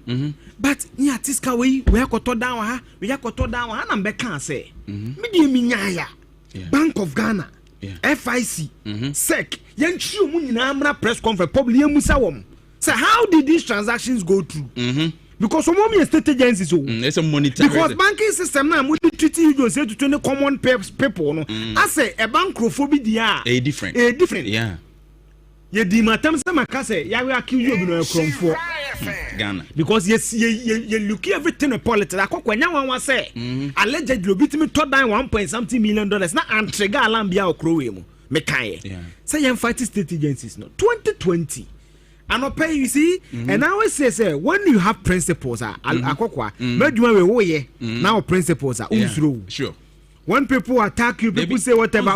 No prayer back. December 10, 2024. Me true post be Facebook. Thomas. They say our politics have over the years grown so polarized and adversarial that elections resemble a battlefield. We need to activate a full-time peace industry. ye koto ba ne start asofo ye mompaye ampa mi ja abokra 2016 ma ja abo ye to abampaye na say aglo ni ade when state institutions work you don't need prayers and I'm a can't wait 20 December 10 2024 Jeff which my conference to penu akotwa or see we need and I'm can you now when a party loses some view it as an opportunity to claim the spoils of war. This destructive mindset undermines the very essence of democracy, where power transitions should foster progress, not plunder. The post-election staggery and deaths must be thoroughly investigated. I doubt we did for 2020. We always miss an opportunity to miss an opportunity. We must not this time. And I make Kenyan say 2024 tagri. Full soldiers, no mass Tommy collation centers, police it mean KuroYiMuNsem because Abayas Sansem Funa Yehuni TV sono. How can a police officer not arrest Obia or go contrary to law so so? Tachima Sati so. Uze no mokono, uze si po IGP ni ho. Muna magum wen mansi. Ma memra yisi so. Ya trauma we move for 4 years. Yeah. A whole geographical area and representative in parliament. 4 years.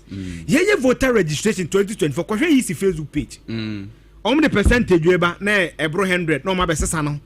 Omo kan we bom no ma besesa no. And omo ye sa ade ni nyina na endorse ya because omo we mu no. And this wa be ma omo ye yisi PRO. And people wa be ma omo ye yisi PRO. Omo ko opposition po omo nim ni omo ye wa be mu ntino. No ma start di omo ni. Omo ni. June 2025. Evans Mensah ebusa Yewra Justice Kodua. Yisi eseri gajasi en yomedi o support o support. So onkonoko. Also omunko MPP timi kabida na asasa few years ago no timi nkasa. That is why the BIU just say me better me kasa. Even time man no dey elections registrations okay. Yes. No dey call district year. Yes. If manfo bi ntimi mfa kan ko. Yes. These people JFK mo defend here. Yes. Oh yema yisi ni nye adwuma. Yes. But in opposition is a difference. Yeah, pusiga. So EC official be without Obia notice echo transfer and everything. Yeah. What happened to that EC officer? Panda EC officer. Put in some free one Miami independent checks. Sure. This guy, after the full case has been discussed, must be held, must be prosecuted. Sure. But you see, politician no mo omanime ha oman so mo pom ho asem no ma jasem na giram. Then the state institutions will hide behind them and perpetuate some of this incompetence. 2020 maybe a hiring a drisu. No, they member bossman asari of parliament. No man tiase. Akokwa, you know what it will mean? Say Ghana akwaba to a presidential election for a period. Anything can happen. And the end also because Obama state agency be a PRO. They forget say when they should pretend over incompetence of state agencies, that same incompetence will deal with them in opposition. And don't the bedruano. And the so let's fix state institutions. It was say easy cannot get a proper statistician. I respect the and we say be a crojians and what the national level. It me be pushed to result 3 times. Review result. Okay, no be and say oh na okay and MPP for making won't comment no. More fire and this for to be jam. Almost be from these states. But remember Tracy was some okay for institutions na the so. Na share ade a work electoral commission. Yeah. Na share the House of Parliament. Yeah. Omo performance afro barometer. Share CDD. Members of Parliament. On baby I reduce it. Yes. And look at the electoral commission. Electoral commission there crowd there was through. Na akokwa nim ni we 2024 2022 to 2024. So this is like so the period 13 years akokwa there. From 2012 na easy confidence woni me I trust for barometer. I won't trust there. Oh yes indeed. 59%. 2024 we have answer na ekoto aba na do 28%. See how is 28 by 28 is 56. So the confidence in the EC have reduced even more than 100%. Yeah. This is Afro barometer. Serious. Members of Parliament 49. Me far data we na me say this is not surprising to me. What parliamentarians were doing. I be interesting. Whilst the court. I was joining your Facebook in you see As an answer, I have to be very careful. Yanko. Whilst MPs, opposition parties, ruling parties, president, police, court, electoral commission, obia approval rate in the confidence a Ghana for whom, according to Afro-Barima, less than 30%. Court depend 35. Look at the confidence in the Ghana forces. I confirm. I'm glad you was ropa. Me stress on that. Me stress on that. But just suppose the Burkina. Guinea, Benin, Mali. But it's not surprising because before 2024 elections, okay, say there were some. He said survey by even Musa Dako. I think his survey no should be. People preferred, military rule over a democratic rule. So I'm not surprised with this percentage. Confirmation. Yeah, this is why Akokwa. And we show where state agencies. State agencies. Yeah. The confidence in state agencies are going down because we have over politicized. Now, see, I my GPS tension. Me analyze one crime data. The minister bekan you. Yes, I'm Pepper Panasem. And then this is for done in the PRO. They forget say police no echo for man. Oko opposition. Say police no echo for man. The unprofessionalism of the police and what they be treat you. Yeah. So it is better. You reset, you fix the incompetence of state agencies. And I am parliament AC. Me say 2024, me, and I've said it severally. The entire about merely concession, no, na me deno, me be say. Yeah. 2024, imagine Bamia didn't consider. Kasem. And on also be a comment to you, jinam, ye be winning, any be a bit me. The men sensitive, yeah, 1 year in no mutifie. So, it's me there, Akokwa. This is a wake-up call for all of us. We need to be careful. Sure. It's a democracy we are running. Unu be na nyaka. Oje bi ameka on private and because na jago kwa. Me comment section mi ntumu da o. Obe asre. Da bi na ahokwa. Udi matam na da bi den na si. So disagree the person. But say what yes referee wakunyam. All the MPs are camera catch, especially on the minorities, they must be held before the privileges committee. Sir, I didn't say precedence, no. The 8th parliament, the Omoye Brani ye speaker. Nothing happened to any parliamentarian. Yejano sana Omaya nyari. Okay. Those times Muntaka, the others Collins Monia. Look at what they did over there. But at the end of the day, Yanyo Biari. Some number can say we always miss an opportunity to miss an opportunity. No. So parliament 8 parliament they see Carlos Kofa paper. Yehuyana yehu. Obeke electoral material. Is it a crime or is not a crime? Carlos is be a privileges committee a suspend or salary be a 3 months be. Muntaka ko chesi no. Ebi Muntaka council action ebi no so say ya charge o. Yan si bibia.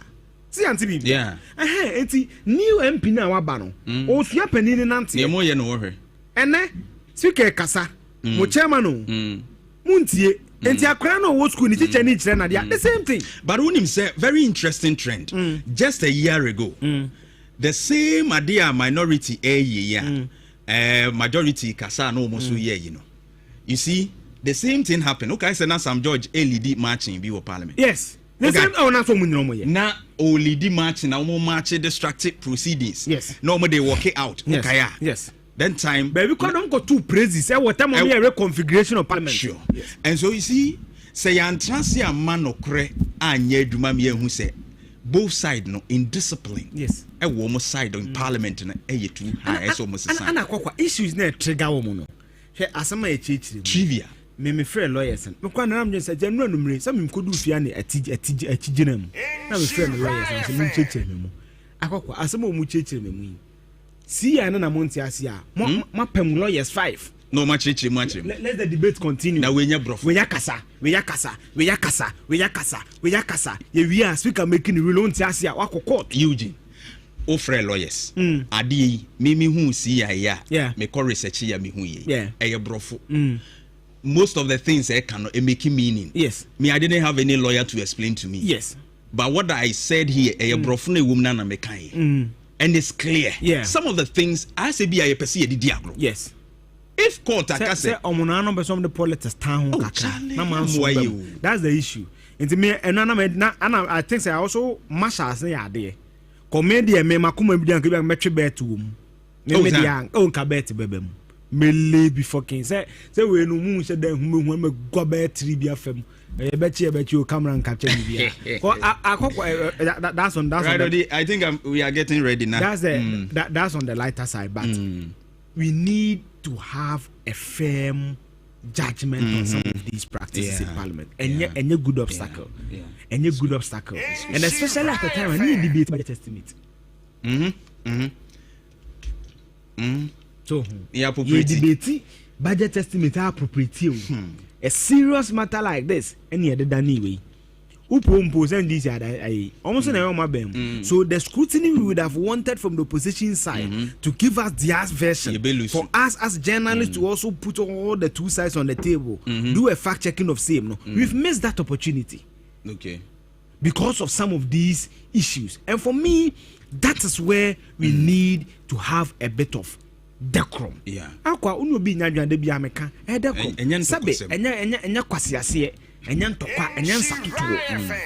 brain power, and this is parliament, a house of intellectuals. Sure. They must act as their name. Right. Honorable. No, if you say you are an honorable person, when you sue and no bang, and the send your way and it must reflect in the title that you have. Okay.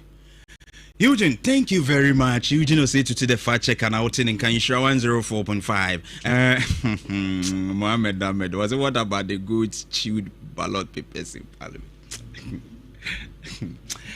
Mamen kwa humano so ni enim komo kakra de course of parliament no. Yehu kakra na ebeba TV so no ayehwehwe na parliament no se ekire ho no ombe pie no ombe ye no so yenim de ebekọ so ekire ho. Na ye correspondent ewo ahoma no so. Odi hwan ma me hu the person no. Okay. Okay. Ohine Amponsa. Okay. Ohine Amponsa, good morning. Yo, Minia, good morning. Apomu ye de. Apensu michia we tie phone na. Right. Enra, parliament, o de na ho. De na wodi wani hu ya. Eye ade a ehu pa ma yen asoman a esi ehwe ni ye. Twamfo nyini nkakrama ye. Ebre ni nti. Yo Minia meda se ade a meka se eye hu na edema ye se oman se enioma esi ye no oni beka se thin line between peace and war. They say parliament ena ye oman dia no ne papemo a ede kanuma menka bi se dia ye pagya no na endura de se nyankropon amfefia anka niema esie no anka enye na nyina ene se enioma a ekoso na domkuma ekine se enya ade anwani eso na opan bi opan kefie no so ekire se woni dosu enu nti ojuma wo se wodi na oman no so koso no wo ebedi ena ekofa aye pinchen bae na ndura de se wo hwe se de esi ya na the authority of parliament here that made that say the see one that just oman no apone ne tumi ofabi e de ama emra sebeja ne se bibia wo be nyina no edimu na ejina se oman no tumi no e kamia ye se e ka de anka ya tuna se ene no kura no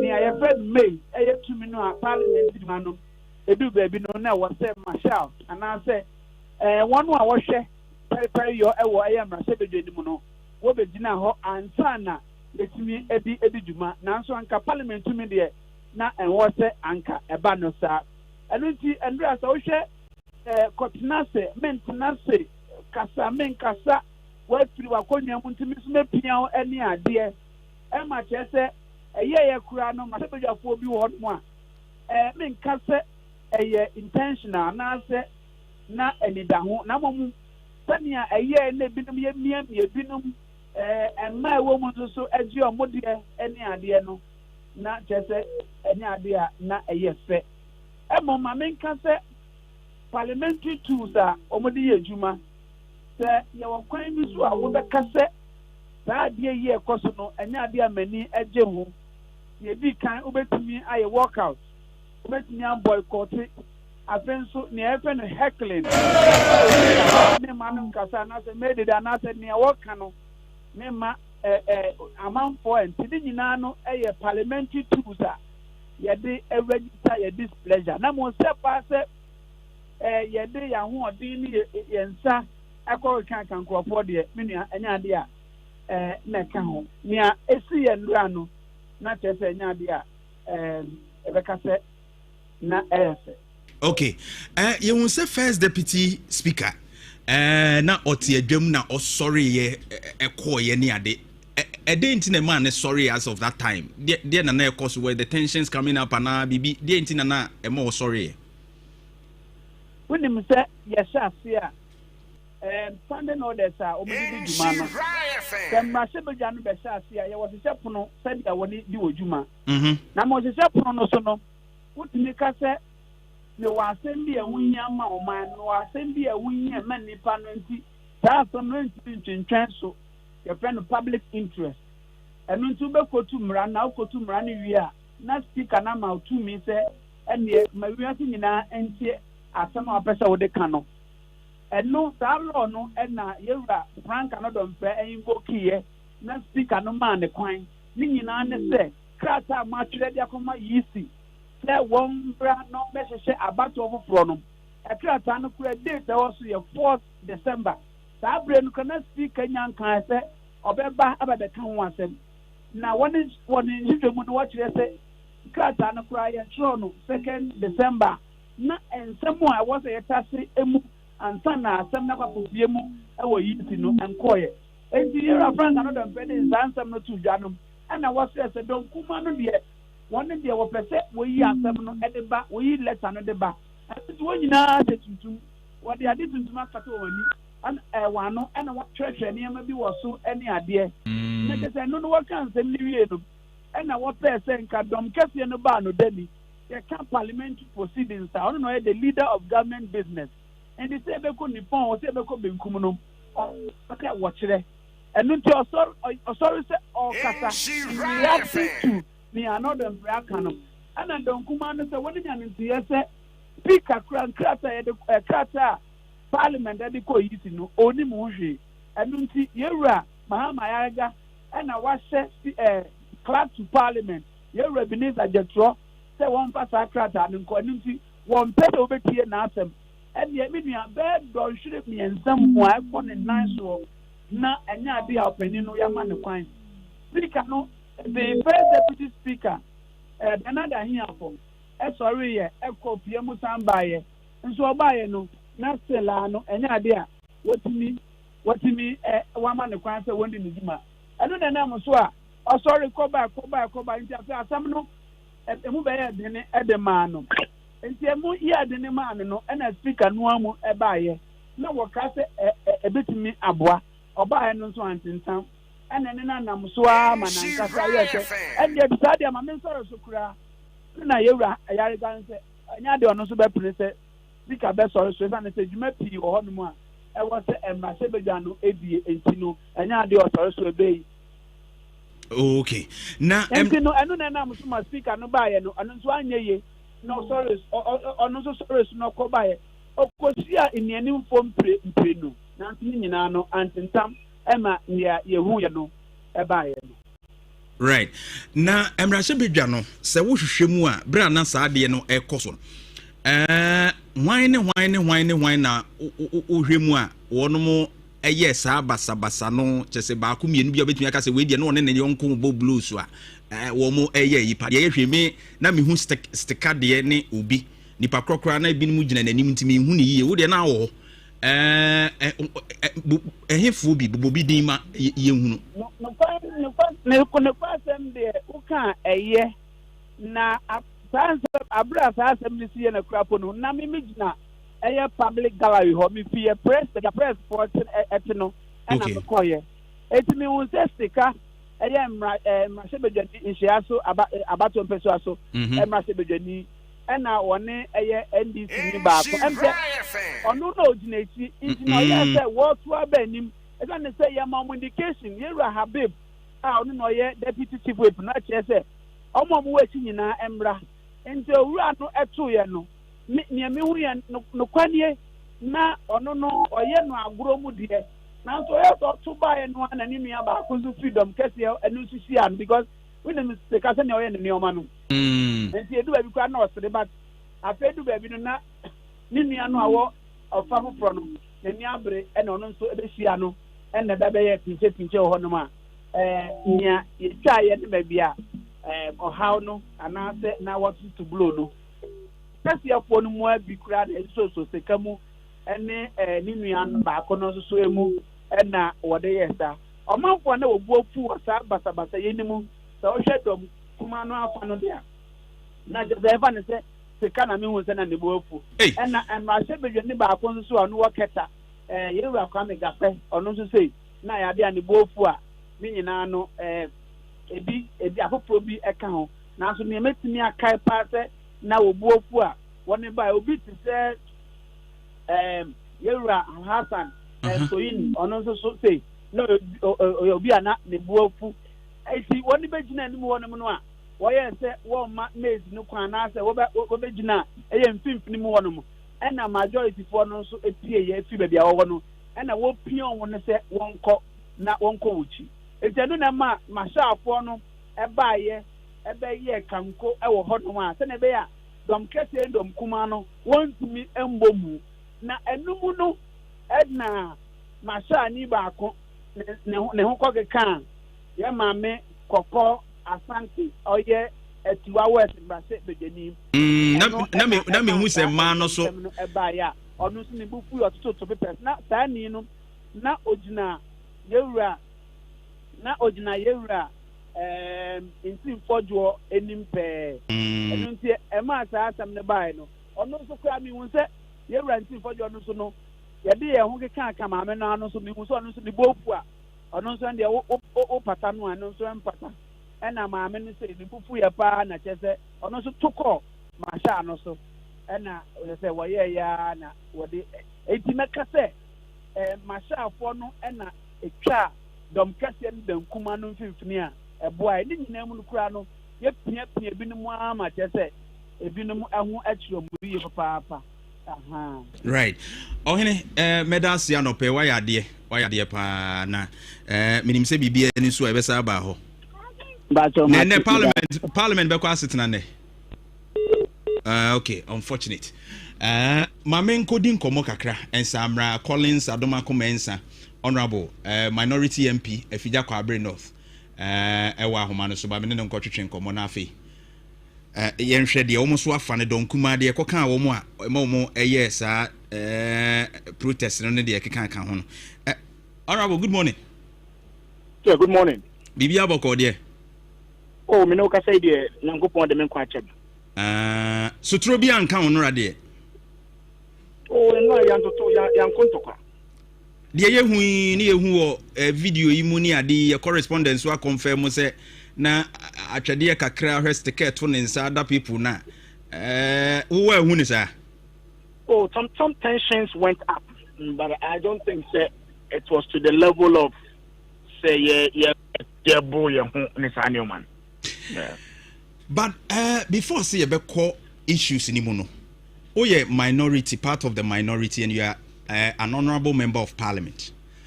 How do you feel after 8 parliament DAC yeah basabasa yeah koso parliament anyway nso no yake ho abumu tensions akosoro abufu aba way to no ye kasa de koso yi nyina mienu ebumu ane de si nre ya wo ye member of parliament upia utimi ma uti so se wanije anase feeling it to say.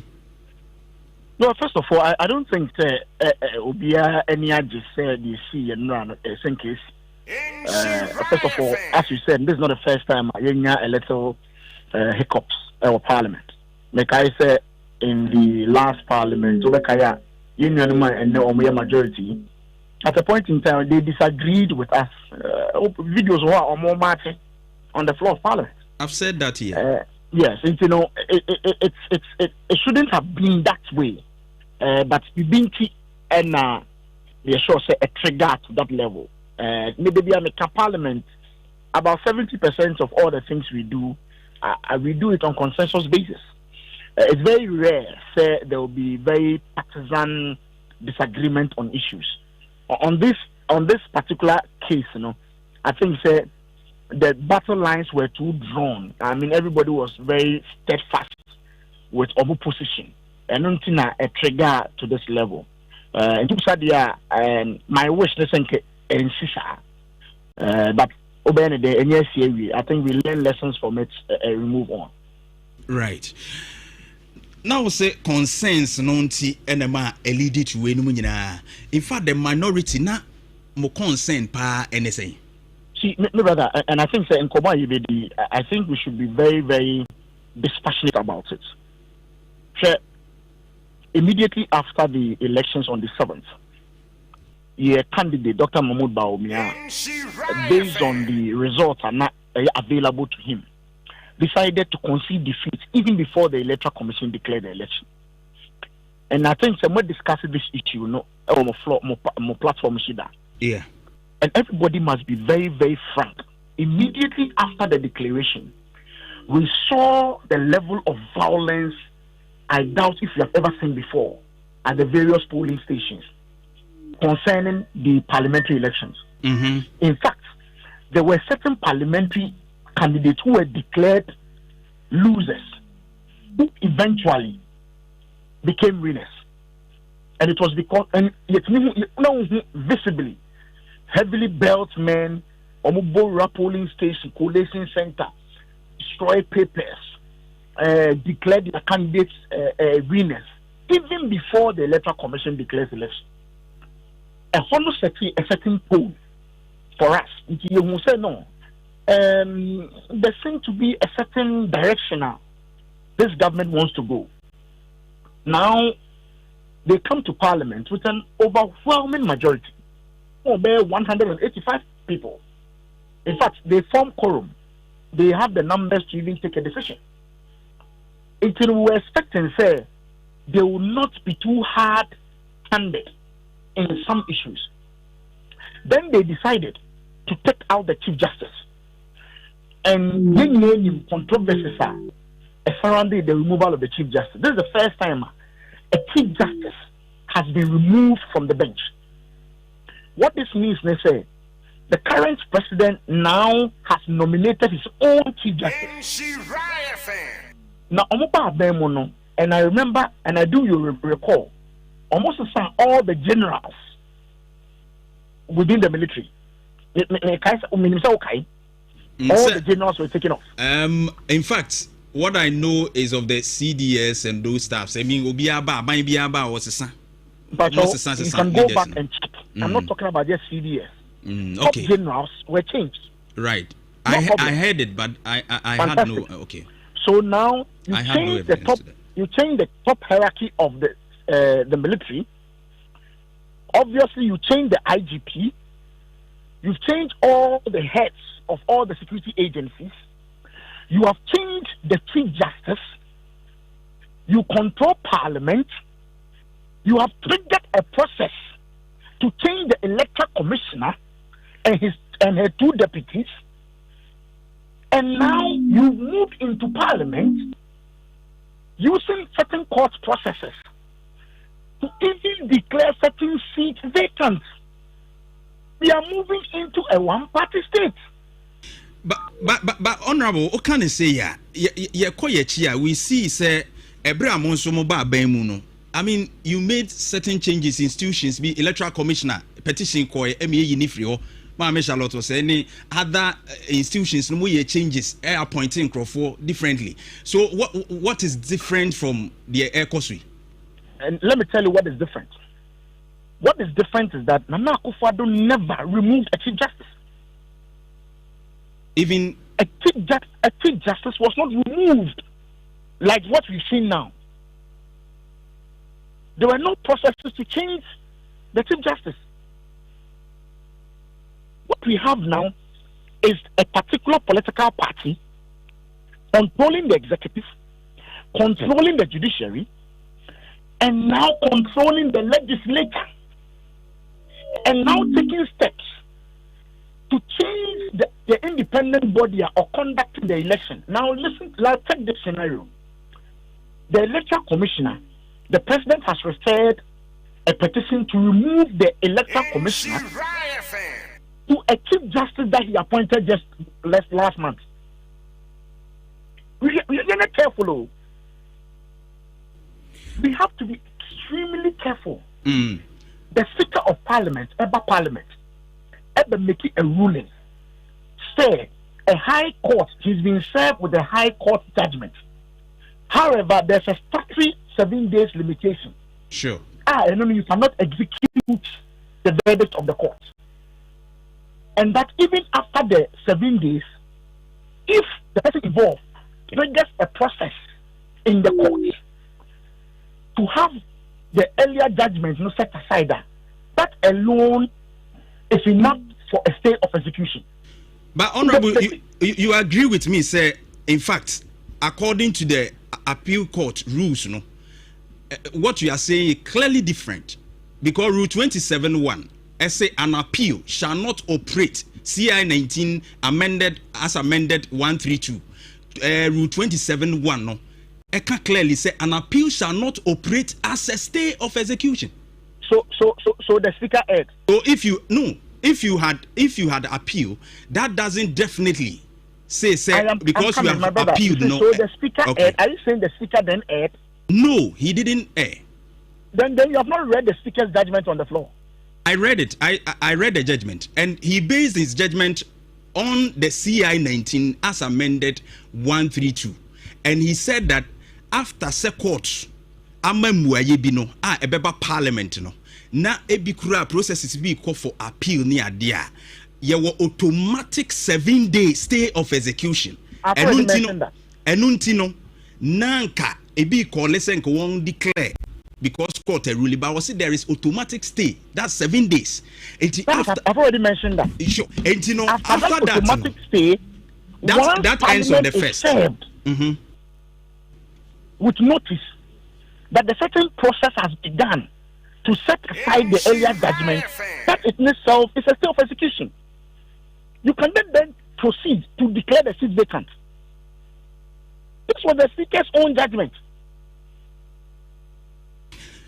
But he said that own to me and declare seat in vacant based on the automatic 7 day stay of execution. That was his words. He stayed on the 7 days, and the 7 days expired on the 1st. I've read the judgment. Apart from the 7 days, he went ahead to indicate that if the member of parliament so wishes to appeal to exercise the judgment, that in itself, because the parliament has been served, and indeed parliament was served on the 1st of December.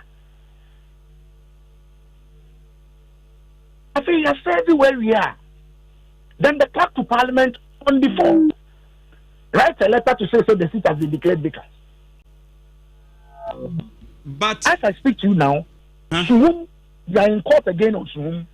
We are getting hints. In fact, by the end, Honorable. Well, hello, Honorable. Hello. Odi safre ni bi mam say line no. Ha drink akra. Safre ni bi. Hello. Okay. It's unfortunate. Eugene. Yeah, for me, I'm a bit confused at Honorable, but I think that's something that there are different interpretations, sure. but it should be intellectual argument. Obiana the standpoint any idea. But question I'm saying, Honorable, is about the other side of it, sir. How did you get here? Yeah, you see that Honorable Bam, but some Busan, how did you here? Because I feel say Parliament has an opportunity. All right, yes, what about Honorable? Honorable, welcome back.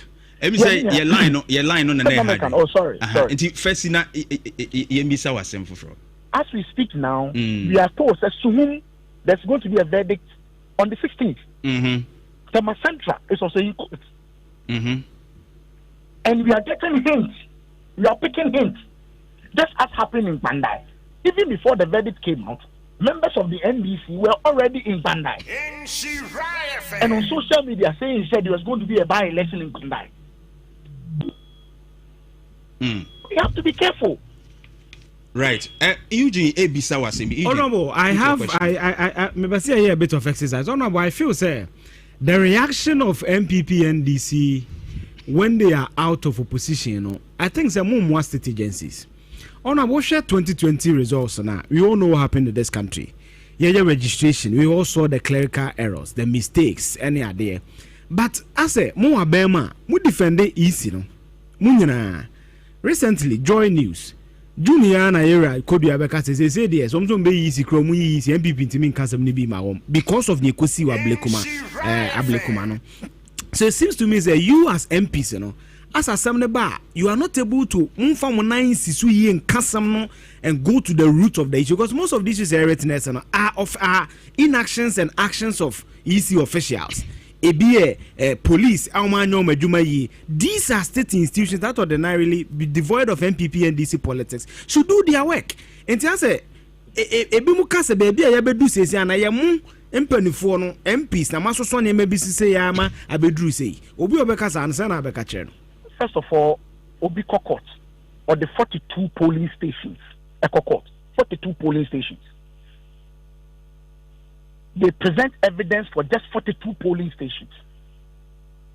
Then the judge says there, although 42 polling stations spend the bar minimum, evidence of just 42 polling stations. So, the whole constituency. How can that be the easiest problem? But Honorable, you know that in the Civil Procedure Act, I know that you know the law. The courts are not limited to just the relief sought by an appellant of the court. They are also entitled to make other. Yes, I get your point. So how different is that from Ablekuma? When Ablekuma, there were specific polling stations. The judge gave ruling for specific polling stations to be held. It's different from Ablekuma and Pandai. In the Ablekuma case, we went to court with specific polling stations. That no Maya call back to vote in those specific polling stations. How then that Bandai obey the specific polling stations back? Then the judge will say, Yankoto Abani Nebio. Is that the easiest problem? Right. This is the point I'm making. Sure. Do you have a follow-up? Yes, Honorable, but even on that clearly is about the institution of the judiciary, where two separate courts are making two separate rulings. And I come back to the point I'm making, that state agencies in this country have failed to do their jobs when it comes to certain aspects of our elections. And as na politicians, some na defend them because we want bemunte no. Muko opposition here the dimudia. Na ma hunse say na omode ye wa bemu na enye papa. Well, I understand where you are coming from. Me, Obi Awetsie me communication all this while. I have held the view, said maybe independent bodies there. We should allow them to be independent. Legitimate the Kaipa doing Charlotte or say time. Some members from our party defended were against Charlotte say. But Charlotte say they declare Akufo the president. The same way NDC, they were against this particular chairperson. Now they declare Mzamama president. So I get the point that you are making. Say sometimes we speak differently depending on where we are. That I understand. But I'm saying that in my personal and communication, I've always held the view that we should allow the independent bodies to be independent. Every time the executives try to manipulate these independent bodies, it becomes a challenge. So Honorable, how do we work on this? Why ben yebe faswa sa no man nyina no yebetumi edi hu dwuma, because ene ye a wo ka say yedi edi munti na ye call this direction a pain no ewum, because before no time anam wa ban mu no almost was similar concerns, jachi question issues and other matters almost court to almost stay execution. Jachi question ko appeal where nya orders no from the appeal court to stay execution ti only seat no ye declare the vacant just within days after the automatic. Any ade no nti saying na ye betumi aya ye be hye no ma ye se be ya aban bia baso a institutions no be koso anya hoden na o ma somra ni mu se de ye sefata. Unia many point there. I understand the points you're making, and the solution is to allow the independent bodies to be independent. That I agree with you. My fear, the fear of the minority and the fear of most Ghanaians is that there seems to be a very interesting development where all independent bodies, where government functionaries, where all the institutions are tilting towards one particular area. That is the fear. And last Saturday, when I heard say CSOs are on a certain government platform, I was saying, hey, let me careful. Let me careful. If it becomes a situation where nobody is able to criticize, we don't have any discerning voice outside our normal political, there's a challenge. And that is where my fear is. Right. Say no, Enra de moye ye chire no nyina no. What next? Minority inside. Our position is still very clear. We still think the letter from the clerk to Parliament, to the letter commission declaring the seat vacant, it's totally, that is our view. And we hold the view that letter should be withdrawn. Especially when the clerk himself was of the court process ongoing now in court. We think that he should still to taking off. That is our position. But we'll go back to Parliament. And then we'll go back to Parliament. We'll continue to judge. I'm sure the leadership by now, there's been some discussion behind the scenes. Matessa Speaker, and no, he'll be giving his verdict today. We will listen to his verdict.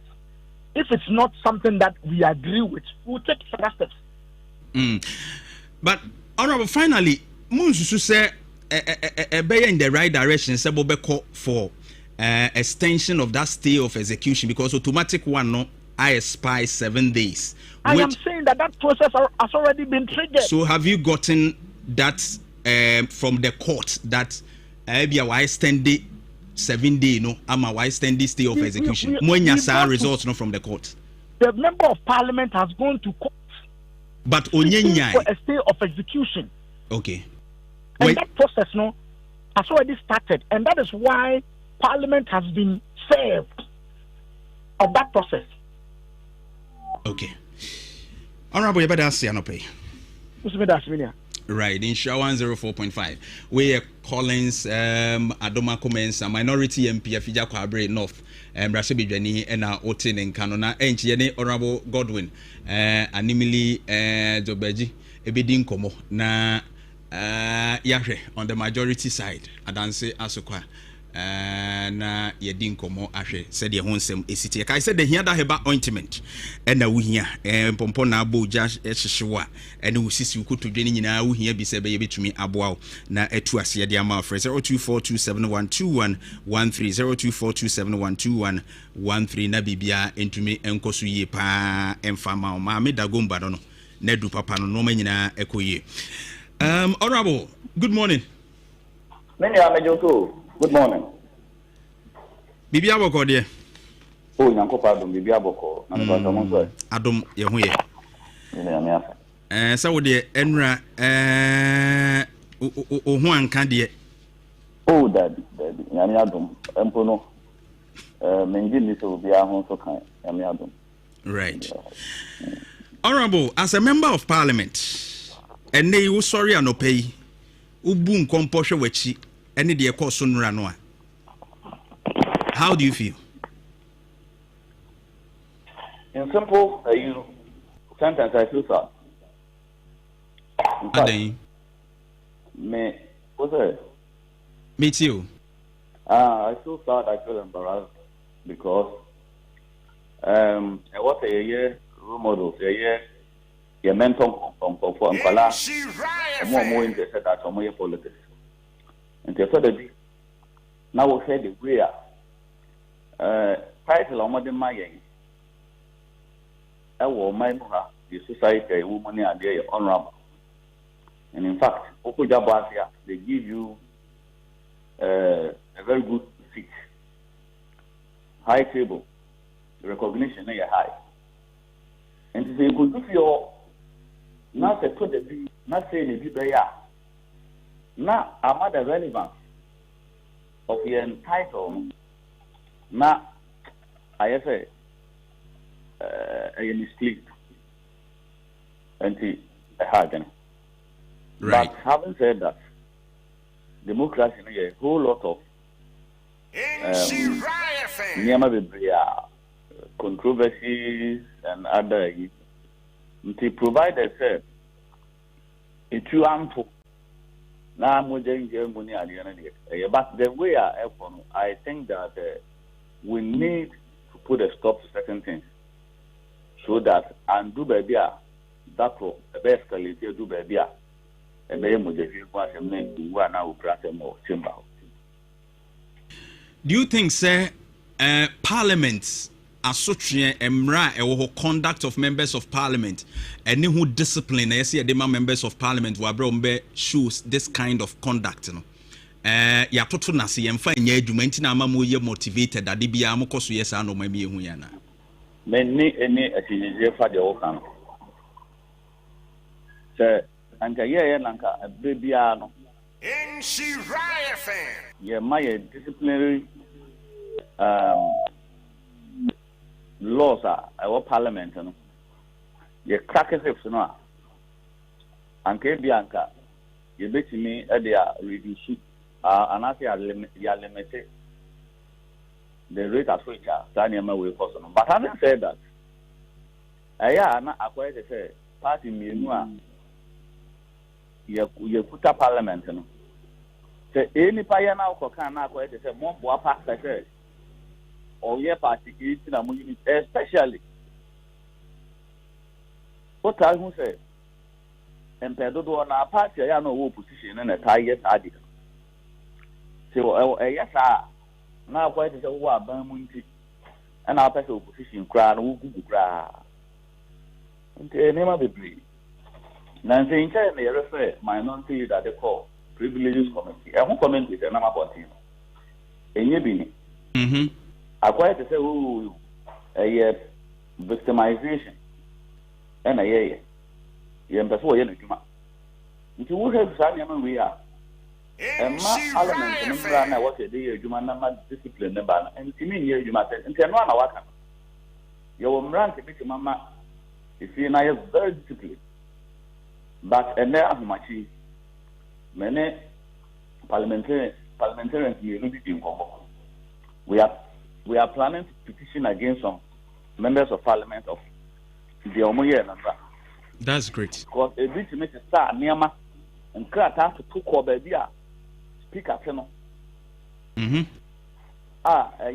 a very disrespectful, a breaching the parliamentary rules.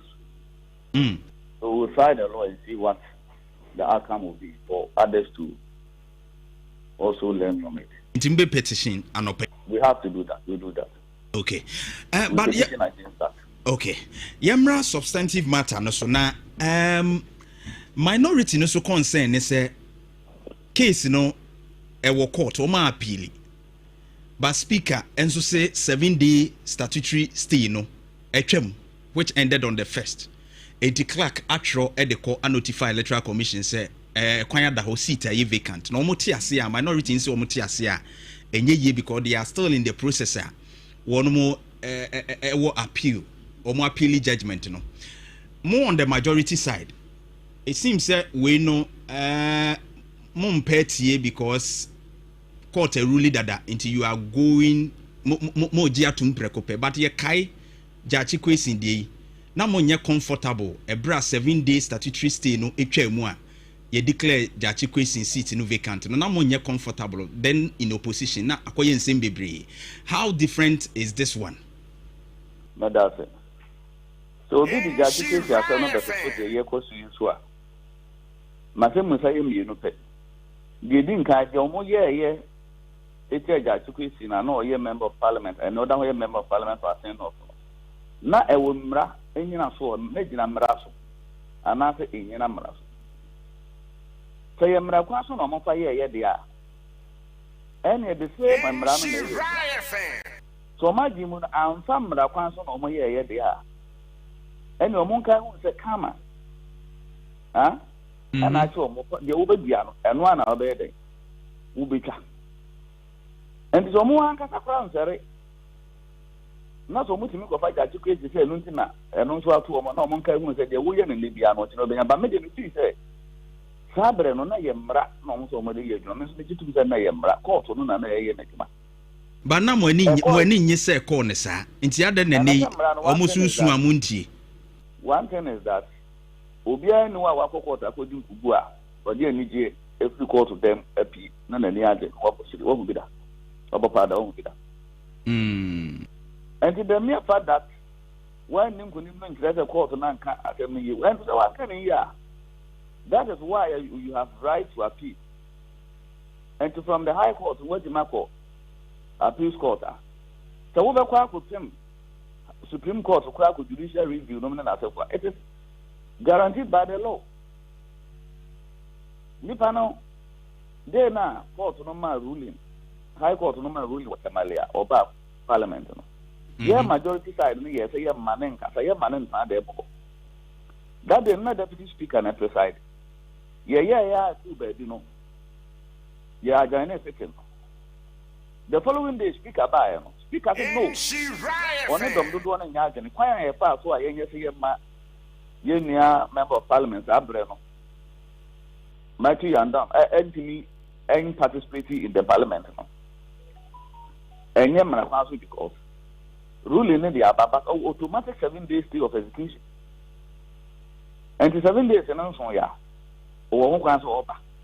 But from the 2nd December, the court to be and granted the stay of execution now. Another one overturning ruling now high court on the Abana. Then from that very second, only me and my member, my parliament or as a member of parliament. Second, court to be over 10 ruling a big buy from the high court. Can a more file stay of execution? The mere part of filing the stay of execution, any automatic say they are granting say ruling by an old stay execution. And you can base on the fact that or the only you say you have file stay of execution. And you can say, no. Then I'm jubilating the speaker. I'm a very fantastic ruling and guaranteed by the law. The same speaker and a better than so can't time now. A Marano, a born home by no. And I also not said by law the responsibility of the speaker through the clerk to inform the Electoral Commission of Ghana to run the elections, to elect a member of parliament to represent the people of Kwandai. But what you say? True. And until he said, "Uni," and now to move by and move by and send your mobile parliament now. Kaya kwa beja to move the omo yeno, omo person omo dem mara yetuma. But a kasi way of doing things in a chum. Mobile na ma se no smart. Mungi na se tutu. Asi se no smart. Se kata mani na wo ya adia e ya. E ba na se na wo kata wadi. The Ben since I called the chair mono. Yako Parliament House, who are the members of Parliament. Our more done back, more money now can't be saying, yes, Usman. Just no, my already say, or more by yard, or more a month for being more identify Mugi. Now, more shield more individual. And the young year, you bet Kataka. Now, and no, motor one, and some other course, or more say, they are no. Kabima maintain one person or more the force. As far as the baby, I'm not going to be shy yes or no. Don't get here also. As to speak out of not anything. There are concerns, say, as the NDC benefited from a by-elections in Timwenya motivation, as a by-election, baby, are moving into regardless of how law no age na so ni adinina no. Wo mo kire se nunti na mu pushia se bia mo beko na mo atumi akowi ni we so nti nhyɛ da nya se bia elections ana say yenya declare na the sit na man dey for election at the end we need by elections na mo wa say mo ne Ghana for na wa mo ne Ghana for nko Ghana for the constituencies na by elections aba ho no and mo feel say nipa o mo person ko na mo na A or B so the whole problem say by elections to do a home to so be any water Omo to aba no e ka say omo di nyansa omo di mu do papa omo fiti prekuta to aba and they say oh asem say wo no omo beka e wa wasem once you call free and fair transparent elections na you call elections and you cannot blame the NDC. You can't blame the NDC. Yes, right, you cannot blame the NDC. Near Omodi Akokotri, na Sabia, Yesi and Kotua Bani and Train Wayana, Yakotua Berry, Nebia, NDC, Ewini, na KC, a delay, Nebia Bebuechino. Yesi, said Yesi Buana Canesi and San Kotua Bani for Frocrano. I'm not making provisions for Tanya money now. I know you're doing. Oh, sir, you would acquire your pass so far to be a member of parliament in ya. Sakwana your pass you will be the Sakwana never pass where you want. Okay. That is why democracy in the constitution. I am very technical, but you say you're expensive, now so I don't need a day, man. Right. And you can't say the end you tell me I'm going to take a decision. I'm ready to do a bit of decision be a bit of but what I say. Young chairman in no. Okay. You move your house in the LLB, no more Mushamra, no more person Mushamra. So much debate case study, or move it to me. Eddie Above, bra. Finally, me share, sir, Speaker ruling known as 7 days statutory stay, no, any other no. As a parliament, ni clear pointer. You debate Nasabia after 7 days, no, within 24 hours, within 48 hours, within 72 hours, it can say a notice court to appropriate institution to say electoral commission because her letter now date it was dated on the 4th. Meanwhile, the 7th day near expire on the 1st. So it's assumed senka achekra letter no denka by 2nd neko. Delayance in any way no any specific rules be a guided parliament. Would you agree say be and case munya rules be say be 24 hours? We have rules, but I am yet to confirm 3rd and 4th on do are not a but what is it? Okay. Say na yes Saturday, say na yes Sunday. We need to also confirm that. But what is it? But within how many hours, how many days, and I say it me active upon after within the working days of Parliament. But any specific days or but maximum days in the or because you declare a seat vacant. We have a number of days that the place shouldn't be vacant. Without the electoral commission conducting an election to the police. No, electoral commission the NDA say it has been stated within 30 days they must do that. Yes. But may can speaker there no after stay of execution 7 days na expire no. Yeah. Speaker what a dremuno ewo what time period na say odi issue. Expire. Emrara say na say within 10 days and within 20 days. But you say expire. Right. Say from that na expire ni ku nyina no. Otimi tro de.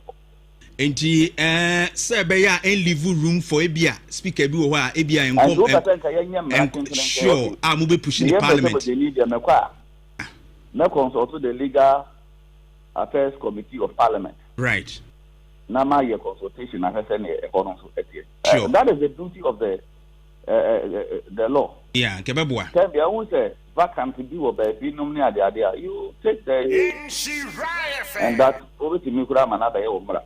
Sure. So when I buy. Right. Honorable Godwin, animeli Jobaji udini maboni ye. What the Miakwa dance asoka? What some years from the Makwa dance asoka? Your friend Honorable Sani Atrama minti. Okay. Nia Menoka say your friend Honorable Joseph Bazuma. Okay. Joseph Bazuma. And Munyam for a titri any Abrambon. Or more Adansia Krufum constituency. And you Odiane here Adansia Krufum. Constituency. Right. Okay. Honorable, thank you very much. And I'll pay. I am also very grateful for the opportunity. Right. In Shra 104.5 Abusia. Parliament Munkomani dear no aboboswa. Na won't so adventure no. Any adeno. Minim say Yenin komo quickly. Now once the over count 03220 83581 83582 83583 03220 83581 83582 Yenin komo kai say farm milk 65 years. Yes, spread the joy ni bibia eko yipa fan yogo fan chuku ya packing a kama. Mr. Opebi na otipo pia na chese da wonkwa Fidelity Bank lower interest no dia babesiana pa kojibi na bibia nko ye Fidelity Bank believe with us.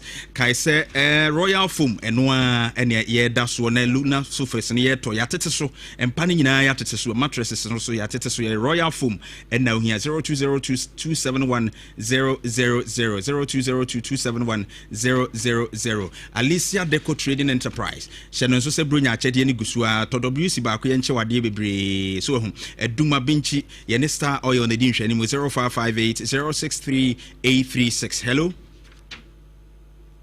Hello, good morning. Good morning. Akoko eni minia. Akoko ya mention no because I mean the all right, ain't you? Let me share that my family was going to buy.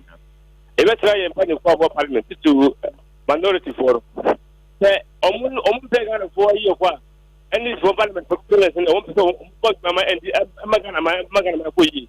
I'm not the only parliament that didn't have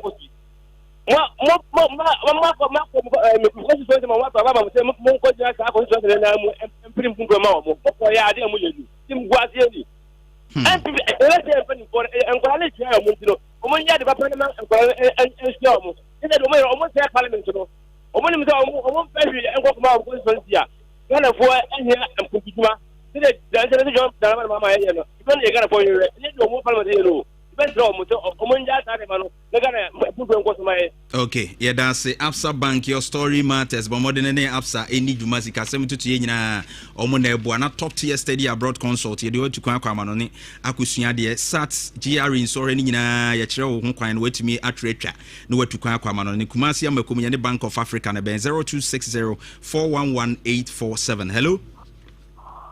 Hello? Minia Beni. Hello?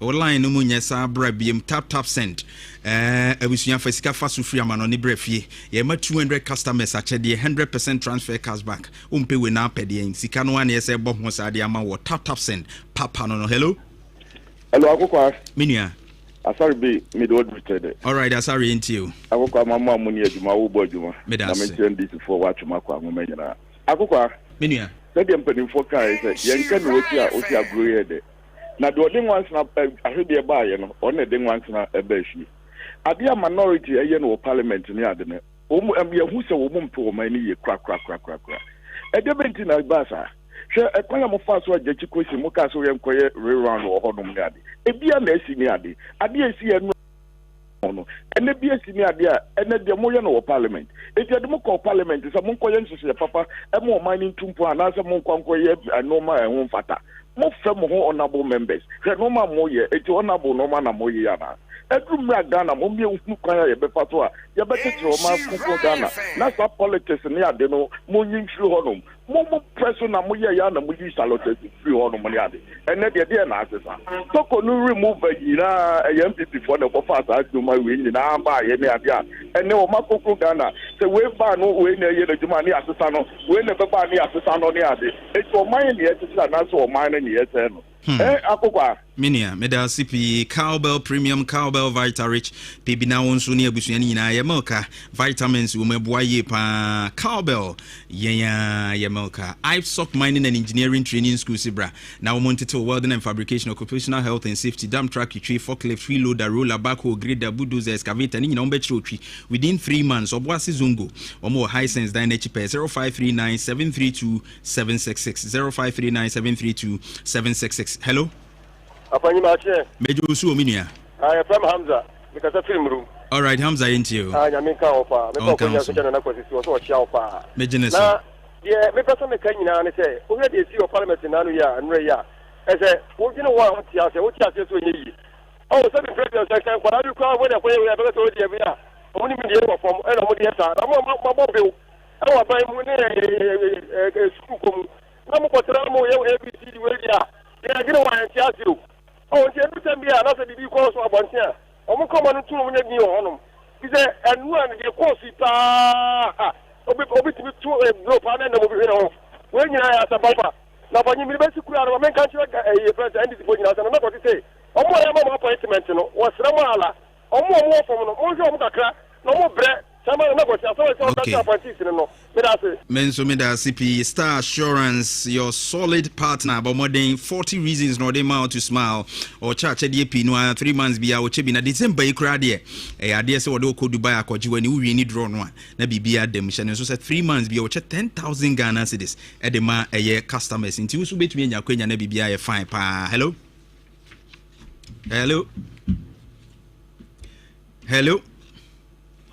Alpha, Minia, Memoirs, Major Sue, I can apply my Japan and more about Sonia Gassia, Gubojuma, Medase, La Babia, now could that to be a Sumanciano.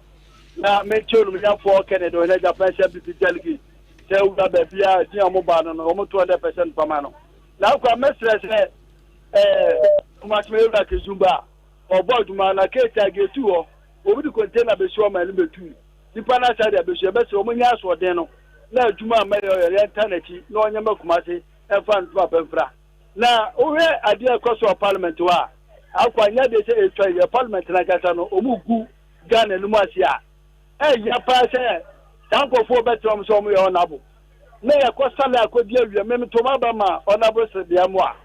Since a Nindiano, when I'm so Konomakobwa, I'm a parliament Yakoso. Nasa, and Yamo, who said, when no man or what they are.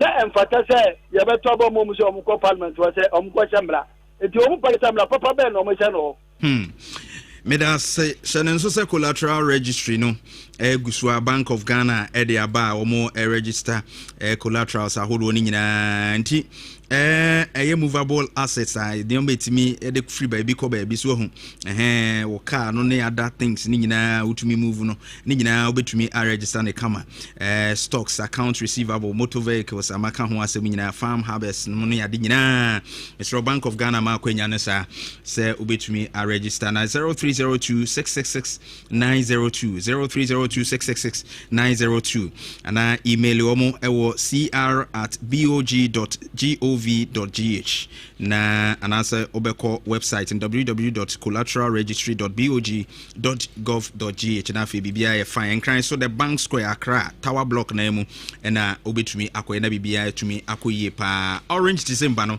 channel so say Bomba store na ede ekotakura de ne yakoje ani pa from the 24th to 28th of December ya for 0531090068 0531090068 na BBN to me enkosu ye pam from Alaska Star Enterprise boga Alaska no blind curtains wallpapers ni ade nyina decoration ho no ma de hwa na artificial grasses ni nyina ho na wo Kumasi adum on Prudential Plaza di nhwani mo first floor Mrs. Anoche Plaza to do MTT office no so on cry 0256 330075 0256 330075 na bibia ko ye Lozilla deodorant spray the body splash no pebi go ho na eduhwam de ye was storm run wide legend the memma no de no my obsession instant crash med so temptation ye man meme nyina wunya bia babo 0240152204 floral tissues pebi lumba de no aba ya ne kama fatu ka mu bag baby bia 0242748469 0242748469 Santi Achim Rural Bank or the piece of naba abadwumafu nyina guarantor sembia nim commitment fee bia nim 0501333461 0501333461 na enko ye pa uniyat and actual computer ho akade nyina no se de esi eyusu no so network and cyber security engineering computer basics CCTV installation data analysis online business and e-commerce computer hardware any mobile phone technicians artificial intelligence ni nyina watch computer courses ni bebrebe wo mo ya accredited ntiko ho sisi ya 0555 383848 0555 383848 Susan so bus stop family chapel no nche ho a na obehu power sports toaso ede amount na bibia tumi akoyie pa medin de Barima Kofi Dawson utumi from ya kokwa asedan koma team ni nyina odi ska kwa branch ya Jeff Aboaji Eugene say tutu ene team ni nyina ka ni nyina aseda enkoma mo nyame nhwa mo bebre nyame adoma ye besan so ehia biem power sports to us.